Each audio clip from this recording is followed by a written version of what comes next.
बिस्मिल्लाहिर्रहमानिर्रहीम, अस्सलाम वालेकुम एंड खुश आमदीद। इस उम्मीद और दुआ के साथ कि आप खैरियत से हैं, ठीक ठाक हैं, नए दिन का आगाज़ कर चुके हैं। आज जुम्मातुल मुबारक है, सैयदुल अय्याम है, आप सबको बहुत मुबारक। सुबह से आगे का ये ब्रांड न्यू एपिसोड है। नाम इमरान हसन, मेरा नाम है आयशा यूसुफ। जुम्मा आपको बहुत बहुत मुबारक हो and well weekend is here. आज का दिन बड़ा ही अच्छा होता है, आगाज़ ही बड़ा अच्छा हो जाता है। क्यों? क्योंकि हमें पता होता है कि आज आखिरी दिन है, आखिरी दिन काम पर जाना है। उसके बाद 2 दिन हमें एटलीस्ट मिलेंगे, जिनकी 2 दिन छुट्टी होती है कि 2 दिन एटलीस्ट हमें मिल जाएंगे थोड़ा सा रिलैक्स करने के लिए। प्लान्स जो हैं वो भी बनाए जाते हैं। मैंने भी कुछ प्लान्स बनाए हुए हैं, उनसे पूछ लेते हैं आपने कुछ बनाया? नहीं, कोई प्लान्स नहीं है, बिल्कुल प्लान लेस चल रहे हैं हम इस वक्त इस वीकेंड को लेकर। But the best part is कि रिलैक्स करने का मौका मिल जाता है और उसके साथ साथ कम से कम अगले वीक के लिए कुछ ना कुछ एनर्जी मिल जाती है। ये सबसे अच्छा है।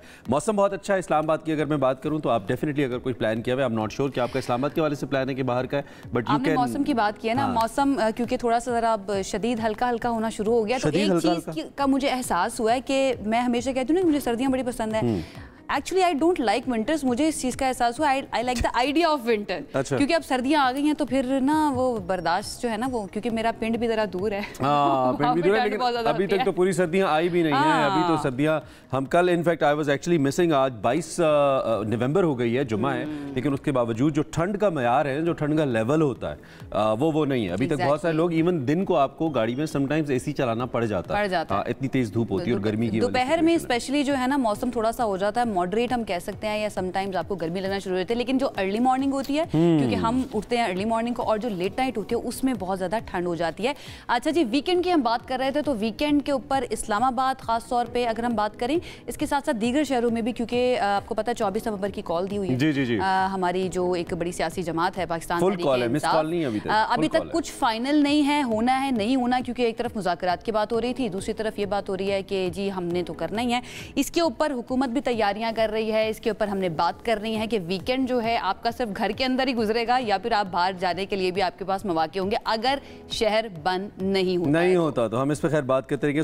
फर्स्ट ऑफ ऑल अपनी इंटरेस्टिंग स्टोरीज की तरफ चले जाएं, इस पे बात कर लें। एक बहुत बड़ी डेवलपमेंट आ रही है फुटबॉलर क्रिस्टियानो रोनाल्डो के हवाले से और उसके साथ साथ मिस्टर बीस्ट के हवाले से। ये दोनों बीस्ट ने अपनी अपनी फील्ड के, beast in a positive sense में बोल रहा हूँ, यानी कि बहुत बड़े नाम है। रोनाल्डो तो दुनिया भर में एक बहुत बड़ी सेलिब्रिटी है, आई मीन अनपैरेलल किस्म की उनकी प्रोफाइल है फुटबॉल के अंदर। जो ही आए थे, I mean within 24 hours he has crossed almost 20 million subscribers on YouTube, I believe। आपको पता है बड़ी इंटरेस्टिंग स्टोरी है मिस्टर बीस्ट का भी यही है। YouTube पर आने की बड़ी इंटरेस्टिंग स्टोरी है इनकी। ये आए क्यों थे रोनाल्डो? क्योंकि मिस्टर बीस्ट ने किसी इंटरव्यू में बैठकर कहा था कि हु रोनाल्डो, जिसके जवाब में रोनाल्डो ने अपना YouTube चैनल बनाया और एक दिन के अंदर मिलियंस में उनके सब्सक्राइबर चले गए। अब लगता है कि पैचअप इनका हो गया, दोस्ती दोबारा से हो गई है। तो इनकी बातचीत हुई क्या, जरा सुनते हैं। Felt when you saw when I started the channel? I knew it was gonna, honestly, I thought you were gonna do like 20-30 million in the first month.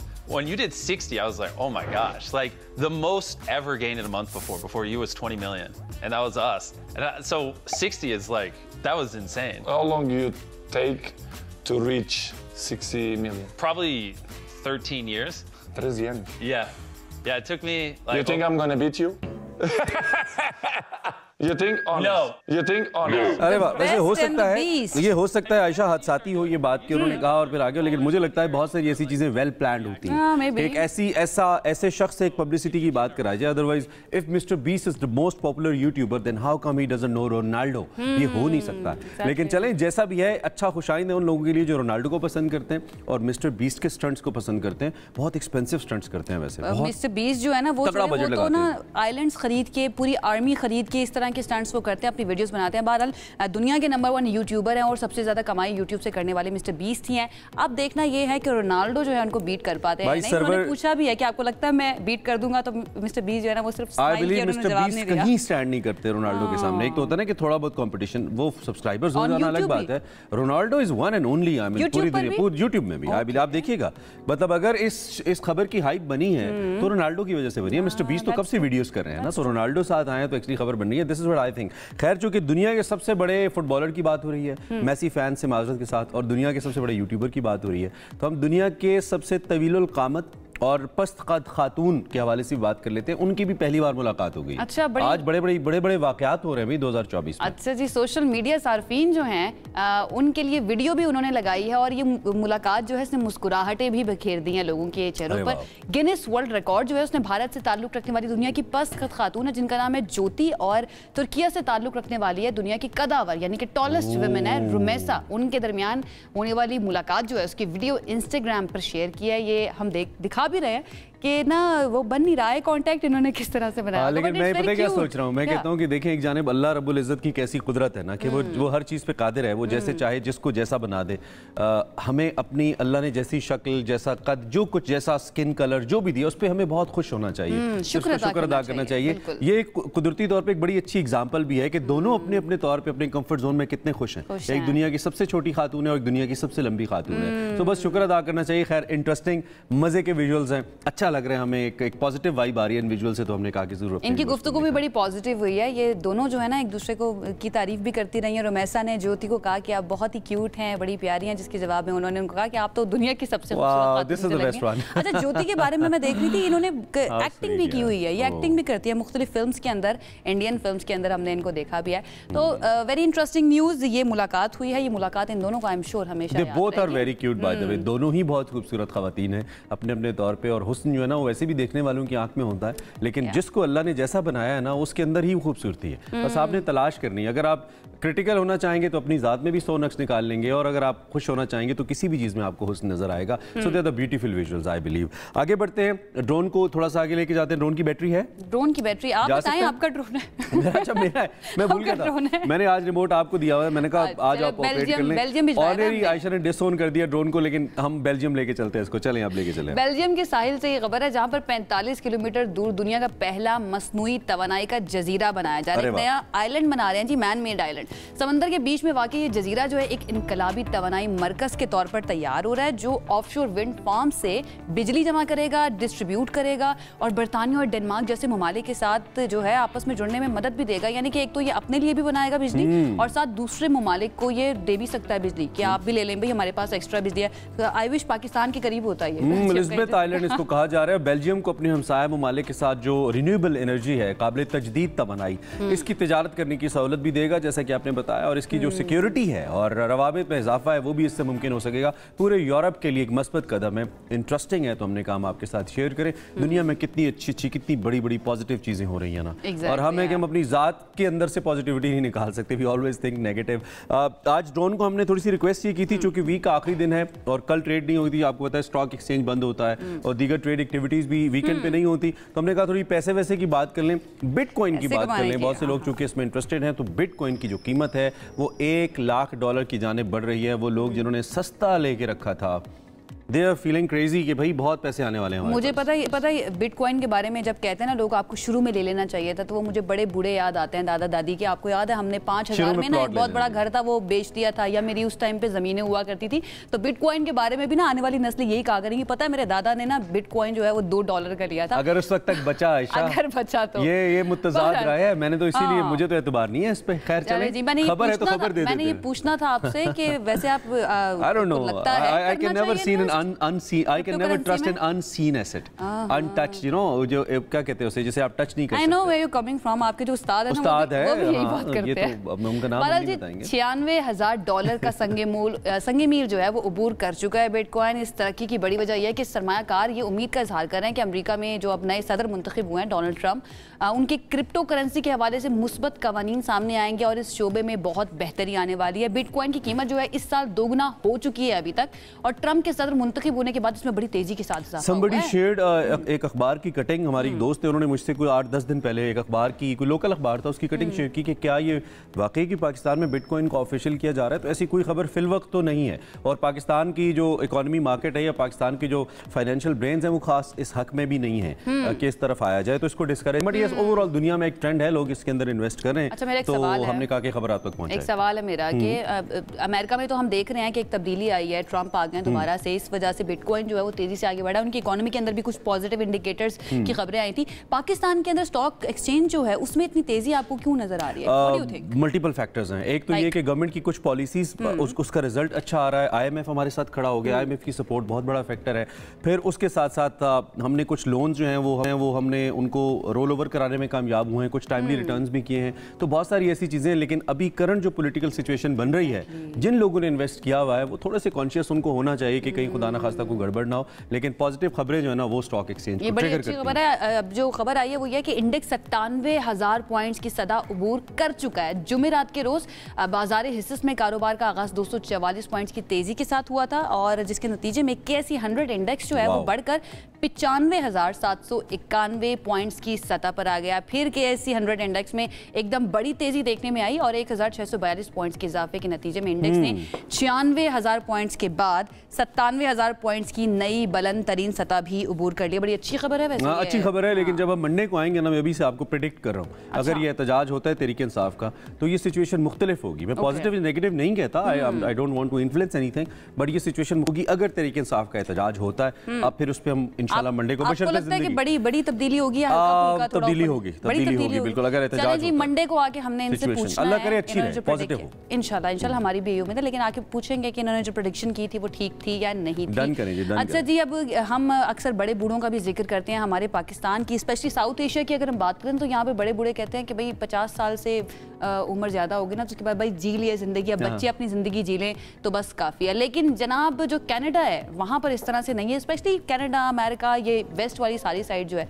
Canada की एक 59 साल दादी है, उन्होंने 1 घंटे के अंदर 1575 पुशअप्स मुकम्मल करके दूसरा गिनेस वर्ल्ड रिकॉर्ड अपने नाम कर लिया है। 59 साल की देखिए ना, जो अपने आप को फिट रखते हैं ना उनको ना उनकी एज भी पता नहीं चलती है। आप कितने पुशअप्स कर सकते हैं? मैं तो खैर पता नहीं, अभी बहुत अरसा हुआ ट्राई नहीं किया इस तरह से पुशअप्स लगाना, अपने आप को इतना हार्ड पुश किया नहीं है। बट ये कि ये लग नहीं रही है 59 साल की, बहुत सी लुक्स टू यंग और बड़ी इंस्पिरेशनल भी लग रही है। और देखिए इनकी पेस, इनका body language, look at her, she doesn't look like more than 30 years old. अच्छा, अगर हम फेस की तरफ देखें ना तो फिर हमें थोड़ा सा फील होता है, बल्कि बॉडी से हमें नहीं लग रहा है कि इन्होंने जो है ना इनकी एज 59 हो चुकी है। बहरहाल जी, इनका नाम है डोना जेन वाइल्ड। इससे पहले भी एक गिनेस वर्ल्ड रिकॉर्ड अपने नाम कर चुकी है। इन्होंने तकरीबन 4-4.5 घंटे तक प्लैंक किया था। आपको पता है 1 मिनट का प्लैंक करना कितना मुश्किल होता है? तकरीबन 4.5 घंटे तक का इन्होंने प्लैंक जो है वो किया था। और ये कहती हैं कि मैं अपने आप को स्पेशली उस रिकॉर्ड के बाद बहुत फिट महसूस कर रही थी, जिसके बाद मैंने सोचा कि मुझे पुशअप्स का वर्ल्ड भाई हम अगर 1.5 मिनट तक मुसलसल कर लेना तो हम अचीवमेंट समझते हैं कि 1.5 मिनट तक हमने प्लैंक कर लिया। Well, this is very interesting. और सबसे ज्यादा आपका जो बेली फैट फास्ट कहते हैं ना जाता है, वो प्लैंक से जाता है। प्लैंक अगर आप एक्सरसाइज करें तो जबरदस्त हो गया, हमें बहुत अच्छा लगा। वो तमाम हमारी आंटीज, डियरेस्ट आंटीज जो कि 50s जिन्होंने क्रॉस किया है और वो समझती हैं कि वो बूढ़ी हो गई हैं, प्लीज कुछ इंस्पिरेशन आप इनसे सीखें। और अगर आप भी ऐसा कुछ कर सकते हैं ना, आप में कोई टैलेंट है, मतलब आपका एज मैटर नहीं करता है जैसे नंबर, तो आप हमें जरूर भेजिए ताकि हम दुनिया को बताएं कि आप कितने इंस्पिरेशनल। अगर आप तोड़ सकते हैं ना इनका जीन का रिकॉर्ड तोड़ सकते हैं तो आप फिर हमें वीडियो भेजिए। 4 घंटे का प्लैंक कौन करेगा पाकिस्तान में? पुशअप्स के ऊपर तो हम बात कर ही सकते हैं, लेकिन प्लैंक के ऊपर करने को इंसान क्या नहीं कर सकता, वो उन्होंने भी तो किया ही है ना, हालांकि वो ऑलमोस्ट 60 ईयर्स की होने वाली है। बहरहाल जी, हमें बात करनी है आप मौसम के बारे में, और मौसम है पाकिस्तान का, क्योंकि वही हमें सबसे ज्यादा अफेक्ट करेगा। तो ड्रोन को वापस बुला लिया। मौसम है मस्ताना, समझो नजारा। टेंपरेचर बताएंगे या डायरेक्ट मौसम की बात? पहले डायरेक्ट मौसम की बात करते हैं। हम बात कर लेते हैं, ताज़ा तरीन सूरत हाल आपको बताते हैं। दीगर जो इलाके हैं मुल्क के, कराची की खासतौर पर अगर बात करें, सर्दी अभी तक पूरी तरह से नहीं आई है। मैं साथ एडिशन इस्लामाबाद का भी कर देता हूँ, पूरी तरह से नहीं आई है। ऐसी सर्दी थोड़ी होती है। खैर, नवंबर के आखिरी दिन है, हमें मालूम है मौसम बड़ी हद तक अभी गर्मी है, मरतूब टाइप का मौसम है और बारिशें भी उस तरह से शुरू नहीं हुई हैं। मुझे लगता है इस दफ़ा फिर भीगा भीगा की जगह फीका फीका सा दिसंबर आने वाला है। फीका फीका सूखा सूखा सा दिसंबर लग रहा है ऐसा। तो कराची की भी हम बात करेंगे। इसके अलावा हम एयर क्वालिटी इंडेक्स की बात करें तो आपको मालूम है कल लाहौर दूसरे नंबर पे था, लेकिन ओवरऑल जो फिजाई आलूदगी है उसमें थोड़ी बहुत बेहतरी हुई है, कुछ बेहतर सूरत हाल रिकॉर्ड की गई है। तो हमने सारी सूरत हाल पे बात करनी है। वी हैव सरदार सरफराज साहब विद अस। बिल्कुल, हमारे साथ चीफ मेट्रोलॉजिस्ट सरदार सरफराज साहब मौजूद हैं, उनसे बात करते हैं। सरफराज साहब, बहुत शुक्रिया ज्वाइन करने के लिए। गुड मॉर्निंग, अस्सलाम वालेकुम। आई होप आप बिल्कुल ठीक ठाक होंगे। सबसे पहले हम कराची की बात कर लेते हैं। अक्टूबर तो आपने हमें समझा दिया था, सिखा दिया था कि यूजुअली गर्म ही होता है, तीसरा गर्म तरीन महीना होता है कराची के लिए। नवंबर गर्म तरीन तो नहीं, लेकिन अभी तक गर्मी क्यों है कराची के अंदर? जी वालेकुम अस्सलाम, बहुत शुक्रिया। अब देखिए, अब तो हर पिछले एक आध हफ्ते से गर्मी नहीं रही उतनी जितनी कि पहले शुरू के दिन थे 10-12 दिन जो नवंबर के, वो भी गर्म गुजरे थे खासे। और उसका आप यूं आइडिया कर सकते हैं कि जो एवरेज टेम्परेचर होता है उससे 3-4 डिग्री ऊपर चल रहा था दिन के टेम्परेचर भी, रात के भी। लेकिन अब थोड़ी थोड़ी रात की फुनकी शुरू हो गई है। इतना ये कि आप फुल पंखा नहीं चलाते, आपको हल्का पंखा चलाना पड़ता है कराची में। जिसको आप कराची में सर्दी कहते हो, हम इस्लामाबाद वाले गर्मी कहते हैं। ये हमारे लिए गर्मी है। कराची वालों के लिए इतना टेम्परेचर आ जाए ना नीचे, यानी अब 18 से 20 की रेंज में आया है अभी रात का टेम्परेचर। और दिन में भी अब जो एवरेज है ना नवंबर का, उसके आसपास ही है 32-33 इस रेंज में चल रहा है अभी आजकल। तो अब बेहतर होना शुरू हो गया है मौसम। और फिर दिसंबर आते ही जाहिर है कि ग्रेजुअली बढ़ती है यहाँ सर्दी, एकदम उस तरह की लहर नहीं आती अनलेस के कोई सिचुएशन इस तरह की हो जाए। और कैसा होने जा रहा है दिसंबर को कैसा एक्सपेक्ट करें हम? ड्राई दिसंबर या फिर थोड़ा सा भीगा भीगा, क्या एक्सपेक्ट करें? ड्राई दिसंबर, जी मोस्टली तो ड्राई दिसंबर है। इसमें तो पहले भी शायद हमारी बात हुई थी कि पूरा विंटर ही निस्बतन ड्राई है। इस दफा बहुत कम बारिशें हैं विंटर में। तो जैसे नवंबर गुजरा है उसमें एक स्पेल हुआ है, अभी कोई हल्का सा स्पेल है। अगले 2 दिन 23 को 24 को बिल्कुल शुमाली इलाका जहाँ जो केपी के एक्सट्रीम नॉर्थ है उसमें और गिलगित बल्तिस्तान में, लेकिन वही लाइट रेन है कहीं पर कहीं इस तरह से। तो बाकी जगहों पर तो ड्राई वेदर ही है। दिसंबर के पहले हफ्ते तक समझ लें 8-10 दिसंबर तक ड्राई बाकी शहरों में भी ड्राई ही रहेगा। सरदार सरफराज साहब, कराची की तो बात कर रहे हैं, इस्लामाबाद, लाहौर, मुल्तान, ये बड़े शहर हैं, यहाँ पर भी ड्राई रहेगा? बारिश का फिलहाल कोई चांस नहीं है? नहीं, कोई चांस नहीं है बारिश का। फिलहाल की जो कंडीशन है ना उसके मुताबिक तो मैं बता रहा था आपको कि 7-8 दिसंबर 10 दिसंबर तक कोई ऐसी सिग्निफिकेंट बारिश नहीं है आज से लेके अगले जो 15 दिन होंगे कम से कम इसमें। अच्छा, कुछ स्नोफॉल अपडेट देना हमें। स्नोफॉल की क्या कोई अपडेट्स हैं? किन किन इलाकों में हो रही है, नहीं हो रही है? क्या यूजुअल से ज्यादा है, कम है? कुछ स्नोफॉल के बारे में बताएं। नहीं, कोई खास नहीं हुई। जो पिछला स्पेल था ना वो उसकी कोई एक आध हफ्ता पहले जो स्पेल हुआ था इस्लामाबाद में हल्की फुल्की बारिश हुई थी और ऊपर केपी में अच्छी बारिश हुई थी और गिलगित बल्तिस्तान में भी लाइट रेन हुई थी। तो उस स्पेल के दौरान कुछ इलाकों में स्नोफॉल हुई थी।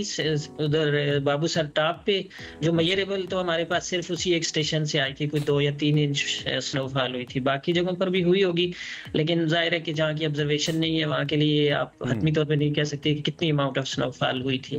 लेकिन उस स्पेल में हुई थी कोई जो तकरीबन हफ्ता भर पहले एक स्पेल हुआ था, तो हल्की फुल्की हुई थी। अभी जो कोई ऐसा चांस नहीं लग रहा। हाँ, ये जो स्पेल है कल और परसों हो सकता है किसी इक्का दुक्का जगह पे फिर हो जाए स्नोफॉल, जैसे बाबूसर लास्ट विंटर्स के अंदर आई रिमेंबर कि जो लास्ट चंक था ना, जो आखिरी चंक था विंटर के दिनों का, वो थोड़ा सा हैवी हो गया था सर्दी को लेकर या टेम्परेचर्स को लेकर, थोड़े फॉल हुए थे, ड्राइनेस उसके अंदर भी थी। तो ये क्लाइमेटिक चेंज की वजह से ऐसा तो नहीं हो रहा कि हमारा वेदर साइकिल चेंज हो रहा है?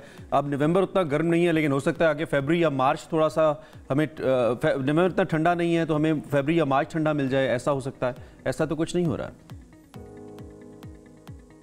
देखिए, अभी तक की तो प्रिडिक्शन जैसे आप आगे की 3-4 महीने की देख रहे हैं ना, तो वो उसमें कोई बहुत ज्यादा उस तरह की सिचुएशन नहीं लग रही। पिछले साल ये हुआ था कि जनवरी तक, यानी 28 जनवरी को पहला अच्छा स्पेल हुआ था बारिश का, और उसके बाद फिर फरवरी बड़ा वेट गया था, मार्च बड़ा वेट गया था। दोनों महीने उन दोनों महीनों में बर्फबारी भी हुई थी और बारिश भी हुई थी, अच्छी तेज हुई थी। लेकिन इस दफा तो लग रहा है कि बहुत ही कम बारिशें हैं मामूल से। सरदार सरफराज साहब, ये बता दीजिए कि कब तक जो है ना हम कह सकते हैं कि प्रॉपर ठंड जो है वो आ जाएगी पाकिस्तान के अंदर? दिसंबर जो है वो भी इसी तरह से गुजरेगा या वो मजीद ठंडा हो जाएगा, कुछ मजीद बेहतरी आ जाएगी मौसम के अंदर?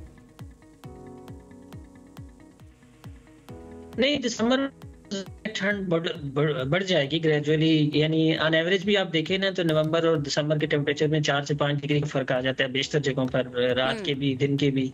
तो अब तो नवंबर के आखिरी 4-5 दिन ही बाकी हैं, तो उसके बाद फिर खासकर शुमाली इलाका जहाँ जो पहाड़ी इलाके हैं वहाँ पर तो अच्छी खासी ठंड इस वक्त भी चल रही है, लेकिन दिन में इतनी नहीं होती। दिन में वही आपको 8-10 दिसंबर के बाद फिर फील हुआ करेगी दिन में भी सर्दी। मतलब कोई बहुत अच्छी पॉजिटिव खबरें सर्दी को लेकर नहीं है। अल्लाह करे, चलें, अल्लाह का निज़ाम है, कुछ इसमें बेहतरी आ जाए तो आपसे हम पूछते रहेंगे। सरदार सरफराज साहब, थैंक यू वेरी मच, बहुत शुक्रिया, आपने हमें वक्त दिया, दिन गुजारी है, और आपको भी जुम्मा बहुत मुबारक वंस अगेन। आगे बढ़ने से पहले हमने एक ब्रेक लेनी है, लेकिन जब हम ब्रेक से वापस आएंगे पाकिस्तान की पॉलिटिक्स के अंदर एक तो ऐसी सियासत है पाकिस्तान की, रात को सोते हैं सब कुछ पुरसुकून होता है, सुबह उठ के बुलेटिन देखें तो लगता है रात को भूचाल आ गया, हो क्या गया है। पॉलिटिक्स मैं हमेशा कहती हूँ पाकिस्तान की सियासत के ऊपर कोई हॉलीवुड मूवी बनेगी ना तो ब्लॉकबस्टर होगी। तो इसके ऊपर हमने बात कौन होगा अगर हॉलीवुड मूवी बनेगी? ये हम आगे डिस्कस करते हैं कि कौन हो सकता है। एक ब्रेक के बाद इस पे बात करते हैं कि पाकिस्तान की सियासत के अंदर हुआ क्या है अचानक रात से कुछ बड़ा हो गया है। कुछ बड़ा हो गया है। एक ब्रेक के बाद बात करते हैं। सेविदास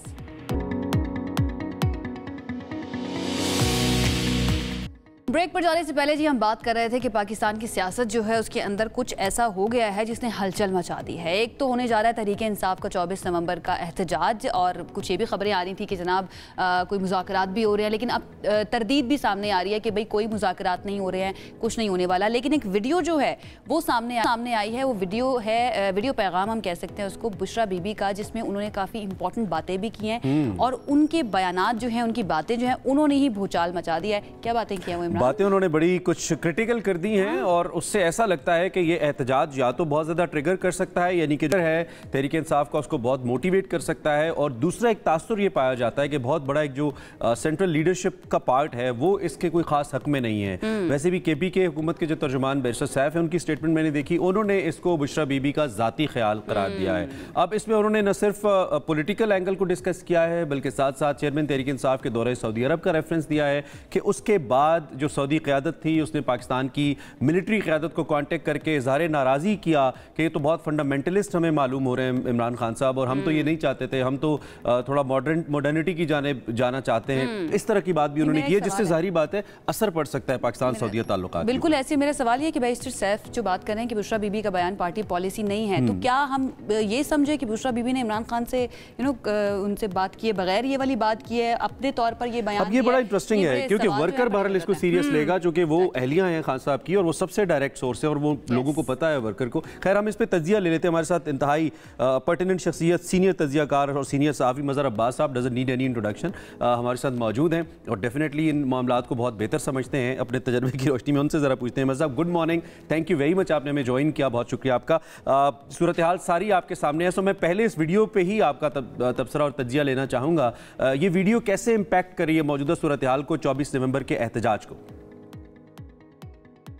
जी बहुत शुक्रिया। ज़ाहिर है इस वीडियो से कन्फ्यूजन तो फैला है तहरीक इंसाफ के अंदर, इसलिए कि अगर बैरिस्टर सैफ साहब का बयान देख लें या सोशल मीडिया पे पीटीआई के अपने दोस्तों का रिएक्शन देख लें तो उससे कन्फ्यूजन तो है।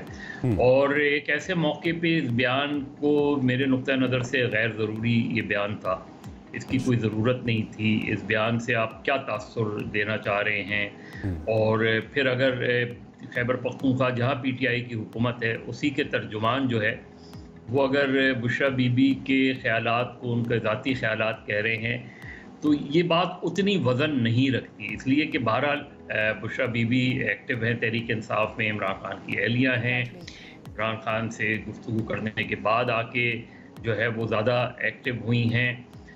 अब अगर उनका वो ज़ाती ख्याल है भी तब भी इसका जो सियासी असर है इसमें एक तासुर तो ये मिल रहा है, जो ज़ाहिर है हुकूमत अपने तई तासुर बनाने की कोशिश करती है उसकी इतनी अहमियत नहीं होती, लेकिन एक तासुर ये मिल रहा है कि इस तरह के बयानात से जो है ख़ुद इमरान खान को सियासी तौर पर नुकसान पहुँच सकता है आगे जाके, और ज़ाहिर है सिर्फ हुकूमती हलकों में भी नहीं, इस्टेब्लिशमेंट के हलकों में भी उन्हें नुकसान पहुँचा सकता है। तो इस बयान ने किसी तौर पर भी सियासी तौर पर फ़ायदा नहीं पहुंचाया तहरीक इंसाफ को। अब इसकी वजाहत खुद बुशरा बीबी आगे चल के कर सकती हैं, जिनके हवाले से उन्होंने गुफ्तगू जनरल बाजवा ने इसकी तरदीद कर दी है, सख्ती से तरदीद कर दी है। तरदीद और तस्दीक अपनी जगह, लेकिन इसके सियासी असरात जो है उसमें एक एंगल तो ये है कि क्या वो इसमें कुछ मजहबी रंग भी डालना चाह रही हैं, उसमें इस तरह के चीज़ें। तो मेरा ख्याल है इसकी ज़रूरत नहीं थी। तहरीक इंसाफ की एक बड़ी वाज़ेह पॉलिसी है इस एहतजाज के हवाले से, उनकी एक रेड लाइन है इमरान खान की रिहाई, और इसके अलावा जो है वो अपने दीगर साथियों की रिहाई, इसके साथ ही वो 26वीं आईनी तरमीम। तो ये सियासी ये जो मुतालबात हैं उनके सियासी मुतालबात हैं। ठीक है, तो मज़हर साहब जी मज़हर साहब, मैं ये जानना चाह रही हूँ कि इन द लॉन्गर रन आप ये कह रहे हैं, और बाकी अगर हम हुकूमती सतह पर देखें, दीगर मुबस्सरीन को देखें, वो भी कह रहे हैं कि इस बयान का नुकसान होगा पाकिस्तान तहरीक इंसाफ को या इमरान खान की सियासत को। 24 नवंबर का जो एहतजाज है, जिसके बारे में जिसको कहा जा रहा है कि ये फाइनल कॉल है, इसके ऊपर इस बयान का कोई असर आप देख रहे हैं, कोई इम्पैक्ट आप देख रहे हैं? आपको लगता है कि लोगों को बाहर निकालेगा ये बयान उनका? देखिए, लोग तो जो इमरान खान के सपोर्टर्स हैं, वर्कर्स हैं, वो ये बयान नहीं भी आता तब भी बाहर निकलते, और इस बयान के बाद अगर वो नहीं निकलना है तो इस बयान के बाद भी बाहर नहीं निकलेंगे वो तो क्योंकि ये कोई पहली कॉल नहीं है। इससे पहले जो कॉल हुई हैं, ख़ुद जब इमरान खान बाहर थे और उनके ख़िलाफ़ अदम एतमाद की तहरीक आ गई थी, उसके बाद उन्होंने 2 मरतबा लॉन्ग मार्च की कॉल दी थी, लेकिन खुद उनका बयान था जब पहली मरतबा उन्होंने कॉल दी थी तो वो बहुत ज़्यादा खुश नहीं थे, बहुत ज़्यादा लोग नहीं आए थे। उन्होंने ये बरमला कहा था कि जितनी मुझे तवक्को थी उसने लोग नहीं निकले। फिर एक दूसरी कॉल भी दी थी उन्होंने, वो जो पिंडी में जलसा हुआ था उसमें तो ये भी कहा गया था कि सब पूरी तैयारी से आए और हमें नहीं पता कब तक रुकना है, लेकिन फिर वो एक तकरीर के बाद वापस चले गए।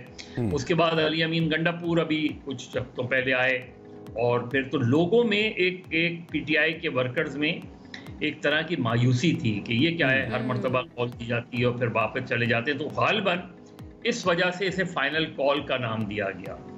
अब ऐन मुमकिन है कि पिछले चंद दिनों में कभी राब्तों की बात आ रही थी, कभी मुज़ाकरात की बात आ रही थी, लेकिन कल दोनों ही तरफ से सख्त मौक़िफ़ आ गया सामने। ठीक है, अच्छा मज़हर साहब, सऊदी अरब जो है वो हमारी फॉरेन पॉलिसी को लेकर बड़ा इंपॉर्टेंट मुल्क है, one of the most important countries जिसके साथ हमारे ताल्लुकात हैं हर लिहाज से, और हमारा बड़ा करीबी भी है, मुश्किल वक्त का हमारा साथी भी है। फिर हमारा एक इस्लामी नुक्ता निगाह से मुक़द्दस मकामात की वजह से बड़ा गहरा ताल्लुक है और तारीख़ी ताल्लुक है। इन बयानात के बाद आप पाकिस्तान सऊदीया ताल्लुकात के ऊपर कोई असर देखते हैं? सऊदी इस स्टेटमेंट को कैसे ले सकते हैं? बिकॉज अल्टीमेटली ये फॉर्मर प्राइम मिनिस्टर और फॉर्मर आर्मी चीफ की बात हो रही है।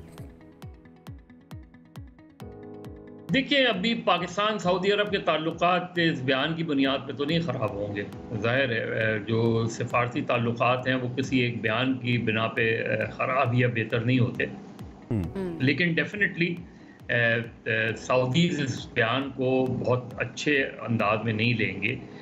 इसमें एक क्लैरिटी और ज़रूरी है, क्योंकि बुशरा बीबी ने ये तो ज़रूर कहा कि जब इमरान खान उधर गए और फिर वापस आया, उसके बाद जनरल बाजवा को कॉल आनी शुरू हो गई। सही, लेकिन उन्होंने अपने वीडियो बयान में ये नहीं कहा कि ये कॉल्स कहाँ से आई थी। अच्छा, अगर आप बयान को देखें तो उसके बयान में ये कहीं नहीं है कि ये कॉल सऊदी अरब से आई थी। तो ये पीटीआई को दोबारा जनरल बाजवा चैप्टर क्यों ओपन करना पड़ रहा है? आई मीन इससे पहले उनकी सियासत इसके इर्द गिर्द घूमी, उन्होंने इल्ज़ाम लगाए कि हमें साबिक आर्मी चीफ की वजह से हमारी हुकूमत गई और वो इन्वॉल्व थे।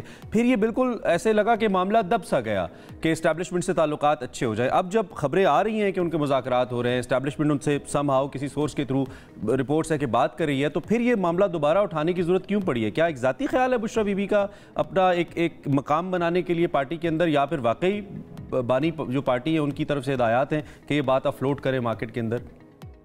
देखिए, बुशरा बीबी हों या अलीमा खान हों, ये बुनियादी तौर पे ज़ाहिर है सियासी शख्सियात नहीं हैं।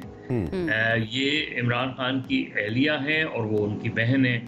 इसको बिल्कुल उसी तरह ले लें जब 70 की दिहाई में बेगम नुसरत भुट्टो बाहर आई थी, तो बेगम नुसरत भुट्टो उस वक्त तक कोई सियासी खातून नहीं थी। ये ज़रूर थी कि वो जुल्फ़िकार अली भुट्टो की अहलिया थी और उसकी अपनी जगह एक अहमियत ज़रूर होती है, लेकिन वो बहुत सियासी नहीं थी। उसके मुकाबले में उनकी बेटी यकीनी तौर पे, उस वक्त तो उनकी बेटी भी बहुत सियासी नहीं थी, लेकिन उसके बाद जो उन्होंने सियासत की वो बिल्कुल एक मुख्तलिफ सियासत की। बिल्कुल इसी तरह कुलसूम नवाज साहिबा को ले लें।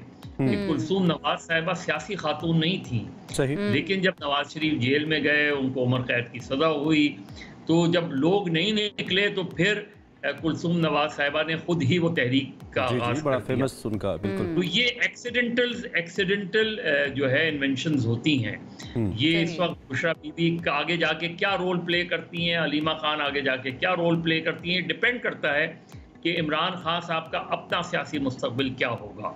इमरान खान कब तक रहेंगे, उनको सजा होगी नहीं होगी। मज़हर साहब, ये जो मौजूदा क़यादत है पाकिस्तान तहरीके इंसाफ की, स्पेशली अगर हम अली अमीन गंडापुर साहब की बात करें, ऐसी भी खबरें आ रही थी कि वो भी नहीं चाहते कि एहतजाज की तरफ बात जाए, इसलिए उन्होंने रिक्वेस्ट भी की थी बानी PTI से, और उनकी बड़ी एक ख़ास मुलाकात भी हुई थी बैरिस्टर गौहर और अली अमीन गंडापुर की, कि किसी तरीके से मुज़ाकरात आगे बढ़ने चाहिए। तो आपको लगता है कि PTI की मौजूदा क़यादत जो है वो वाकई नहीं चाहती कि एहतजाज की तरफ जाए मामलात और मुज़ाकरात से हल निकलना चाहिए?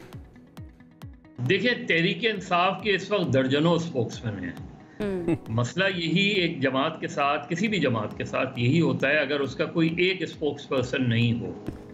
और मेरा ख्याल है तहरीक इंसाफ के लिए बहुत ज़रूरी है कि किसी एक को स्पोक्स पर्सन डिक्लेयर किया जाए जो ऑन बिहाफ ऑफ मज़हर साहब, एक अपडेट पे जाना है हमने। आपके वक्त का बहुत शुक्रिया, आपने अपना तजिया हमारे साथ। Thank you very much for precious time. Break के बाद एक मरतबा फिर से खुश आमदीद। अब हम बात करने जा रहे हैं बाबा गुरु नानक के 555वें जन्मदिन की तकरीबात के बारे में, जिसके लिए सिख बरादरी जो है वो पूरी दुनिया से जहाँ जहाँ बसती है पाकिस्तान आई है इन तकरीबात में शिरकत करने के लिए। एक यादगार मौका है उनके लिए, क्योंकि आपको पता है कि पाकिस्तान मशहूर है अपनी होस्ट बहुत अच्छा है, मेज़बानी बहुत अच्छी करता है, यहाँ के खाने बड़े मशहूर है। तो जब भी सिख बरादरी यहाँ पर आती है, सिख भाई बहन यहाँ पर आते हैं, तो वो हमेशा खुश होकर जाते हैं कि भाई यहाँ पे हमें बड़े अच्छे तरीके से हमारी मेज़बानी की गई, हमने खाना बड़ा अच्छा खाया। कोशिश हमारी यही होती है और उनको पसंद आती है। पसंद आता है। तो हम इस प्लेटफॉर्म से सत श्री अकाल आपको कहते हैं। अगर आप अब आ रहे हैं या आए हैं या आके चले भी गए हैं, चले, हमारी मोहब्बतें तो आपके लिए कायम है। और हम अभी जब ऑफ एयर मैं और आयशा डिस्कस कर रहे थे, हम कह रहे थे भाई ज़मीन तो एक है ही, ये सिर्फ ज़मीन की बात नहीं है, ये दिलों की बात भी है, ये रिश्तों की बात भी है। अब भी हम, जब मैं आपसे बात कर रहा हूँ, मेरी फैमिली का एक बहुत बड़ा हिस्सा भारत के अंदर है जो माइग्रेट किया। बहुत सारे लोग हैं जिनकी फैमिली का बहुत बड़ा हिस्सा पाकिस्तान रह गया, वो उधर चले गए। सो ऐसा हुआ होगा। लेकिन हमने कहा कि हम ये जो मोहब्बतों का रिश्ता है, ये जो अहम तकरीबात हैं बाबा गुरु नानक के हवाले से, इस पर हम बात करते हैं, क्योंकि उनकी इतनी बड़ी शख्सियत है, मोहब्बत और अमन का पैगाम देते हुए दुनिया से गए हैं। और उस धरती से ना, करतारपुर आप गई हैं, इत्तेफाक हुआ कभी आपको? वो वाइब भी आपको आती है बाबे की ज़मीन से ना, वो वाइब आती है मोहब्बत की और अमन की। तो हमारे साथ इस वक्त रमेश सिंह साहब मौजूद हैं, जो कि सूबाई वज़ीर हैं पंजाब के माइनॉरिटीज़ के। हमने कहा ज़रा उनसे कुछ एक तो इंतज़ामात के हवाले से पूछते हैं, इस बार क्या खास हुआ, लोगों के क्या जज्बात रहे, हुकूमत की क्या कारकर्दगी रही, जरा ओवरऑल उनसे बात करते हैं। आशा हमारे साथ मौजूद है। रमेश साहब। जी रमेश साहब, बहुत शुक्रिया हमें ज्वाइन करने के लिए। गुड मॉर्निंग आपको। सर, सबसे पहले ये करतारपुर राहदारी पाकिस्तान, हम तो क्रेडिट लेते हैं इस चीज़ का कि ना ये रियासत की जानिब से जो किया गया है, ये मनसूबा, ये राहदारी खोली गई, ये बड़ी इंपॉर्टेंट है मजहबी हम आहंगी के लिए। और स्पेशली हम अंडरस्टैंड करते हैं कि सिख बरादरी के लिए कितनी ज़्यादा इंपॉर्टेंस है इस चीज़ की। आप क्या समझते हैं, कितनी अहमियत रखता है ये मामला, और पाकिस्तान की जानिब से ये जो इक़दाम किया गया था इस राहदारी को खोलने का, इसका क्या इम्पैक्ट हुआ? जी गुड मॉर्निंग मेरी तरफ से। जी आपके सब देखने वालों को और सुनने वालों को सबसे पहले तो गुरु नानक देव जी का जो हम 555 साल जन्मदिन की तकरीबात मना रहे हैं, मेरी तरफ से दुनिया भर में बसने वाले हमारे सिख बहन भाइयों को, नानक नाम ले हुए संगतों को गुरु नानक साहब के जन्मदिन की मुबारक हो। और इस वक्त तकरीबन 2500 हमारे सिख यात्री भारत से पाकिस्तान तशरीफ़ लाए हुए हैं। कल उनकी वापसी है। पिछले 10 दिन से उनका क़याम है। वो ननकाना साहब, पंजा साहब, करतारपुर साहब और फिर सच्चा सौदा रोडी साहब से होते हुए अभी लाहौर डेरा साहब में क़याम पजीर हैं। इसी तरीके से हमारा जो डायस्पोरा है, तकरीबन 8000 डायस्पोरा तशरीफ़ लाया था। अब जो करतारपुर साहब की मेरा भाई अभी बात कर रहा था, इसमें बिल्कुल हकीकत है कि जब हम करतारपुर साहब की इस पवित्र धरती पे जाते हैं, जहाँ पे गुरु नानक साहब ने अपनी ज़िंदगी के आखिरी 18 साल गुजारे और वहाँ पे उन्होंने तमाम इंसानियत के लिए नाम जपना, किरत करना और वंट सकने का पैगाम दिया, आज उस धरती में आपको वाइब्स नज़र आती हैं। अगर आपके पास वो आँख है, आपके अंदर वो फीलिंग है, तो you will feel there is a force, और वो फोर्स आपको खुदा की होने का यकीन दिलाती है। तो गुरु नानक साहब की वो धरती तो बड़ी पवित्र धरती है, जहाँ पे गुरु नानक साहब ने खुद उस जगह को चुना और वहाँ पे अपनी ज़िंदगी के आखिरी 18 साल बिताए।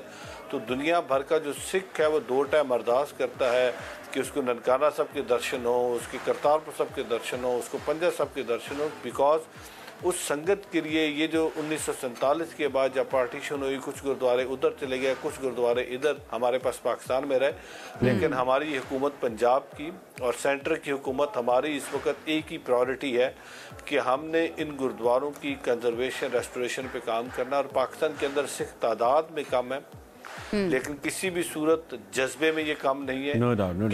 अच्छा रमेश भाई, ये भी बताइए कि इस दफ़ा के जो इंतजामात थे आपके अपनी सिख यात्रियों को वेलकम करने के लिए और फिर उनको यहाँ पे रखने के लिए, रहने के लिए, उनमें कुछ खास किया गया था ऐसा, या क्या अमूमी तौर पे क्या इंतजामात थे, ऐसा क्या था जिसकी वजह से हम कह सकते हैं कि हमने अपनी पूरी कोशिश की कि उनको कोई मसला मसाइल है?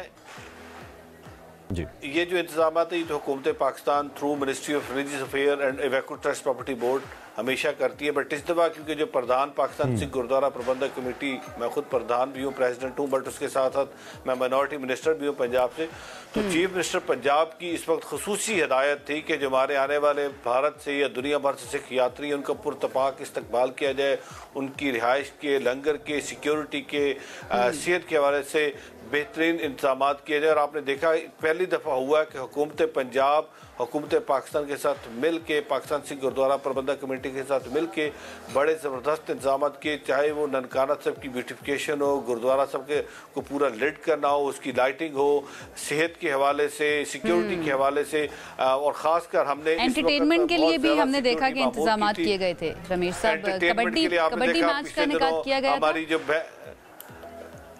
जी कबड्डी मैच हमने इस दफ़ा पहली दफ़ा करतारपुर साहब में, बिकॉज करतारपुर साहब आपको पता है उसके अपने हिस्टोरिक सिग्निफिकेंस है, रिलीजियस सिग्निफिकेंस है, तो करतारपुर साहब में हमने पहला गुरु नानक देव जी कबड्डी फेस्टिवल करवाया इंटरनेशनल। वी वर एक्सपेक्टिंग कि भारत की कबड्डी टीम ठीक है। रमेश भाई, क्विक क्वेश्चन, क्योंकि आप बड़े रेलेवेंट आदमी हैं सवाल को लेकर। पिछले दिनों में मरियम नवाज ने स्मोक डिप्लोमेसी की बात की थी अमृतसर और पंजाब की जो एडमिनिस्ट्रेशन है उसके साथ, चूँकि हमारा बॉर्डर एरिया है, आप अकलियतों के वजीर भी हैं, सिख भी हैं, तो ऐसी कोई बात हुई है, कोई मैकेनिज्म बना है या बन रहा है? चूंकि स्मोक दोनों अतराफ का मसला है, भारत का भी, पाकिस्तान का भी। क्विकली इस पे हमें अपना वर्जन दीजिए।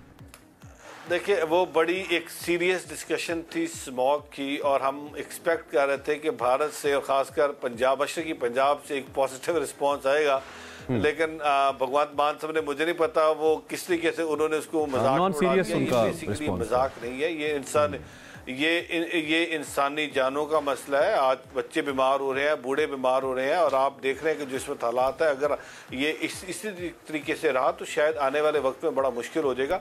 But I am pretty confident, Bharat के अंदर बड़े बाशऊर लोग हैं। अभी मेरे पास जो पंजाब से हमारे सिख भाई आए हैं, बहन भाई हैं, वो बड़े बाशऊर हैं, और वो कहते हैं कि भगवंत मान साहब को इसको सीरियस लेना पड़ेगा, और ये आने वाले वक्त में ये सोचना पड़ेगा, वक्त की जरूरत है, अदरवाइज आई एम होपफुल के जी। उनका जवाब बड़ा मुज़क्कर खेज़ था। रमेश साहब, थैंक यू वेरी मच, आपने वक्त दिया। टाइम हमारे सेगमेंट का खत्म हो गया। हमारी बेस्ट विशेज़ आपके साथ, आपकी कम्युनिटी के साथ है। हम हमेशा कहते हैं सिख भाई हमारे दिल के बहुत करीब हैं, बॉर्डर के उस तरफ हो या इस तरफ हो, जितनी मोहब्बत है वो हमें देते हैं, हम उन्हें मल्टीप्लाई करके वापस भेजते हैं, और यही वक्त का तकाजा भी है कि आप मोहब्बत और अमन से रहें, और यही पैगाम गुरु नानक देव जी का भी है, मोहब्बत और अमन का पैगाम। बिल्कुल ऐसे, और इसीलिए हमारे दिलों में भी उनके लिए इतनी ही अकीदत है जितनी के सिख बिरादरी की है। बहरहाल जी, अब हमें लेनी है एक ब्रेक से वापस आएंगे तो कुछ मजीद सेगमेंट्स और कुछ मजीद लोग हैं जिनसे आपकी मुलाकात करवानी है। एक ब्रेक के बाद करवाते हैं। Stay with us. सबसे आगे में एक बार फिर से खुशामदीद। और अब एक ऐसे दोस्त का जिक्र करते हैं जिसकी जुदाई के गम में दुनिया से मुंह मोड़ने की बजाय पाक पतन के नौजवान ने दूसरों की जिंदगी को सरसब्ज बनाने का बीड़ा उठाया। ये कहानी खिजर वली चिश्ती की है। ये बहुत ही स्पेशल है। पोलियो के बाइस खिजर की जिंदगी जो है वैसे घर तक महदूद हो गई थी, लेकिन उन्होंने घर के अहाते में एक नीम के पौधे को अपना दोस्त बना लिया। लेकिन जब वो पौधा मुरझा गया तो खिजर जो है ना, वो चुप करके नहीं बैठे। दुखी बहुत थे लेकिन वो चुप करके नहीं बैठे। क्या किया उन्होंने? और उन्होंने एक इतना अच्छा सफर शुरू किया जो आपको बताएंगे, आप भी इंप्रेस होंगे। आपने इनको देखा होगा, जाना होगा, मशहूर आदमी है। अपनी ताकत बनाया इस कमजोरी को उन्होंने, और दरख्त लगाने का बेड़ा उठाया। आज खिजर 1,50,000 से जायद दरख्त लगा चुके हैं। लोग इन्हें शजर दोस्त के नाम से, शजरकार के नाम से पुकारते हैं। और मेरी जब इनसे मुलाकात हुई पहली दफ़ा, मैं बहुत मुतासिर हुआ कि फिजिकली एक डिसेबिलिटी के बावजूद, एक ये पढ़ाते भी हैं बाय प्रोफेशन, और मास्टर्स भी कर रखा है इन्होंने। तो ऑफ एंड ऑन अपनी एक्टिविटीज़ पोस्ट करते रहते हैं। खिजर से हमने कहा हम बात करते हैं, भी थोड़ी गपशप लगाते हैं, कुछ तरगीब लेते हैं दरख्त लगाने की। खिजर, गुड मॉर्निंग, क्या हाल है? जी गुड मॉर्निंग हसन भाई, इमरान हसन भाई, सबको मेरा सलाम। मैं ठीक हूँ जी। आपका बहुत शुक्रिया, आपने हमें ज्वाइन किया। और हमें बार बार आपकी जर्नी का तज़किरा खिजर इसलिए करता हूँ क्योंकि आप वो काम कर रहे हैं जिसको पाकिस्तान की एजुकेशन के साथ साथ सबसे ज़्यादा ज़रूरत है इस वक्त। हमें अपने सफ़र के बारे में बताइए। 10 लाख दरख्त लगाने का आज़्म है और 1.5 लाख हो गए हैं। क्या चल रहे जी, किन खतूत पे काम करें खिजर, कैसे लगा रहे हैं दरख्त, थोड़ा सा बताइए हमें। जी मेरा आज़म है कि मैं 1 करोड़ जो है ना नेटिव प्लांट्स लगाऊं, और उस हवाले से मैं एक फ्री नर्सरी चला रहा हूँ। और उसमें हम 1 लाख पौधा सालाना उगाकर मुफ्त तकसीम करते हैं। लेकिन ज़्यादा मेरा फोकस है वो स्टूडेंट्स पे, जैसे कि मैंने 10,000 बच्चों को अभी तक एजुकेट किया है किचन गार्डनिंग पे और मकामी पौधों और दरख्तों पे। और अब मेरा मजीद जो है ना ये प्लान पूरे पाकिस्तान के स्टूडेंट्सों को जो है ना वो ट्रेंड करना है, उन्हें नेटिव प्लांट्स के बारे में आगाही देनी है, उन्हें सिखाना है। जैसे गाय बगाए हम वर्कशॉप्स और ये क्लासेस बच्चों की करवाते रहते हैं, तो हमारा मेन फोकस बच्चों पर है, उन्हें सिखाना है हमने। सही। खिज़र, शुरू कहाँ से हुआ था ये सिलसिला पौधे लगाने का? थोड़ी सी अपनी कहानी के बारे में हमने सरसरी सा बताया तो है कि हुआ क्या था आखिर आपके साथ जिसकी वजह से आपने सोचा कि नहीं अब मुझे ज़्यादा से ज़्यादा दरख्त लगाने हैं। थोड़ा आपकी ज़बानी भी जान लेते हैं।